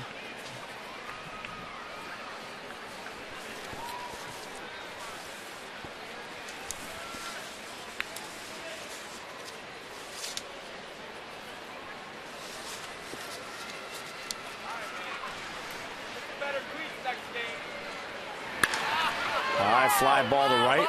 Reimold is there. And he's got it for the out. So good inning for Ricardo. 3 up, 3 down. We'll head to the bottom of the 9th. The Angels with a big lead.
It's 11-2 game, and Rich Thompson comes on for the Angels. Yeah, had been pitching very well. 12 of the last 17 outings scoreless. Again, and then 14 out of the last 17, even though it doesn't applicable here at home, scoreless. So 51 strikeouts in those 42 2/3 innings. We've seen him, you know, usually low 90s, little breaking ball, change up to go with it. So a few defensive changes as well. Alexi Amarista stays in the game in left field. Gil Velasquez now will play at third. And Efren Navarro is in the game at first. So Kendrick and BOURJOS and Mathis are the lone 3 starters still in there for the Angels. Josh Bell, Ryan Adams, and Nolan Reimold for the Birds. Bell is 0 for 3 on the day.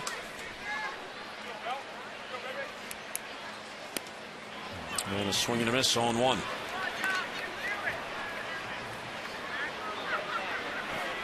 Thompson, the 4th pitcher used by the Angels. Weaver gave them 6 strong innings. Then Takahashi and Kasava an inning each, and now Thompson in the 9th.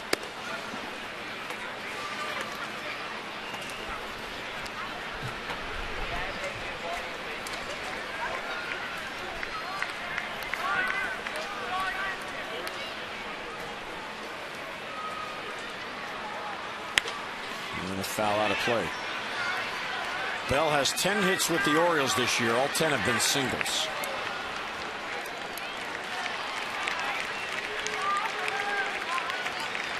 getting a chance to start today with Mark Reynolds sitting it out. Yeah, yet to hit a home run this season. Again, coming in only 52 at bats. Ooh, that'll work. Breaking ball frozen, so he's down on strikes and 1 away. Shoe top drop right there, Jimmy. 12-6 out of nowhere. He's going to go over the head of Las Diaz, the home plate umpire, and all of a sudden swoops down into the zone. No, that can't be a swooper. That's not like Pedro's. No, well, Pedro throws a little harder, and after he establishes 90, well, he did throw one pitch 99 last night. How about Pedro Strop? Orioles acquired him from the Texas Rangers. Yeah, because Pedro's goes kind of left to right. So a little different arm angle. Little different swoopness. Foul back at 0-2. Adams 0 for 3 on Tuesday when he started. He's 5 out of his last 15. His playing time has diminished since Chris Davis has come back because that's pushed Andino to second base. No, he's a hitting machine.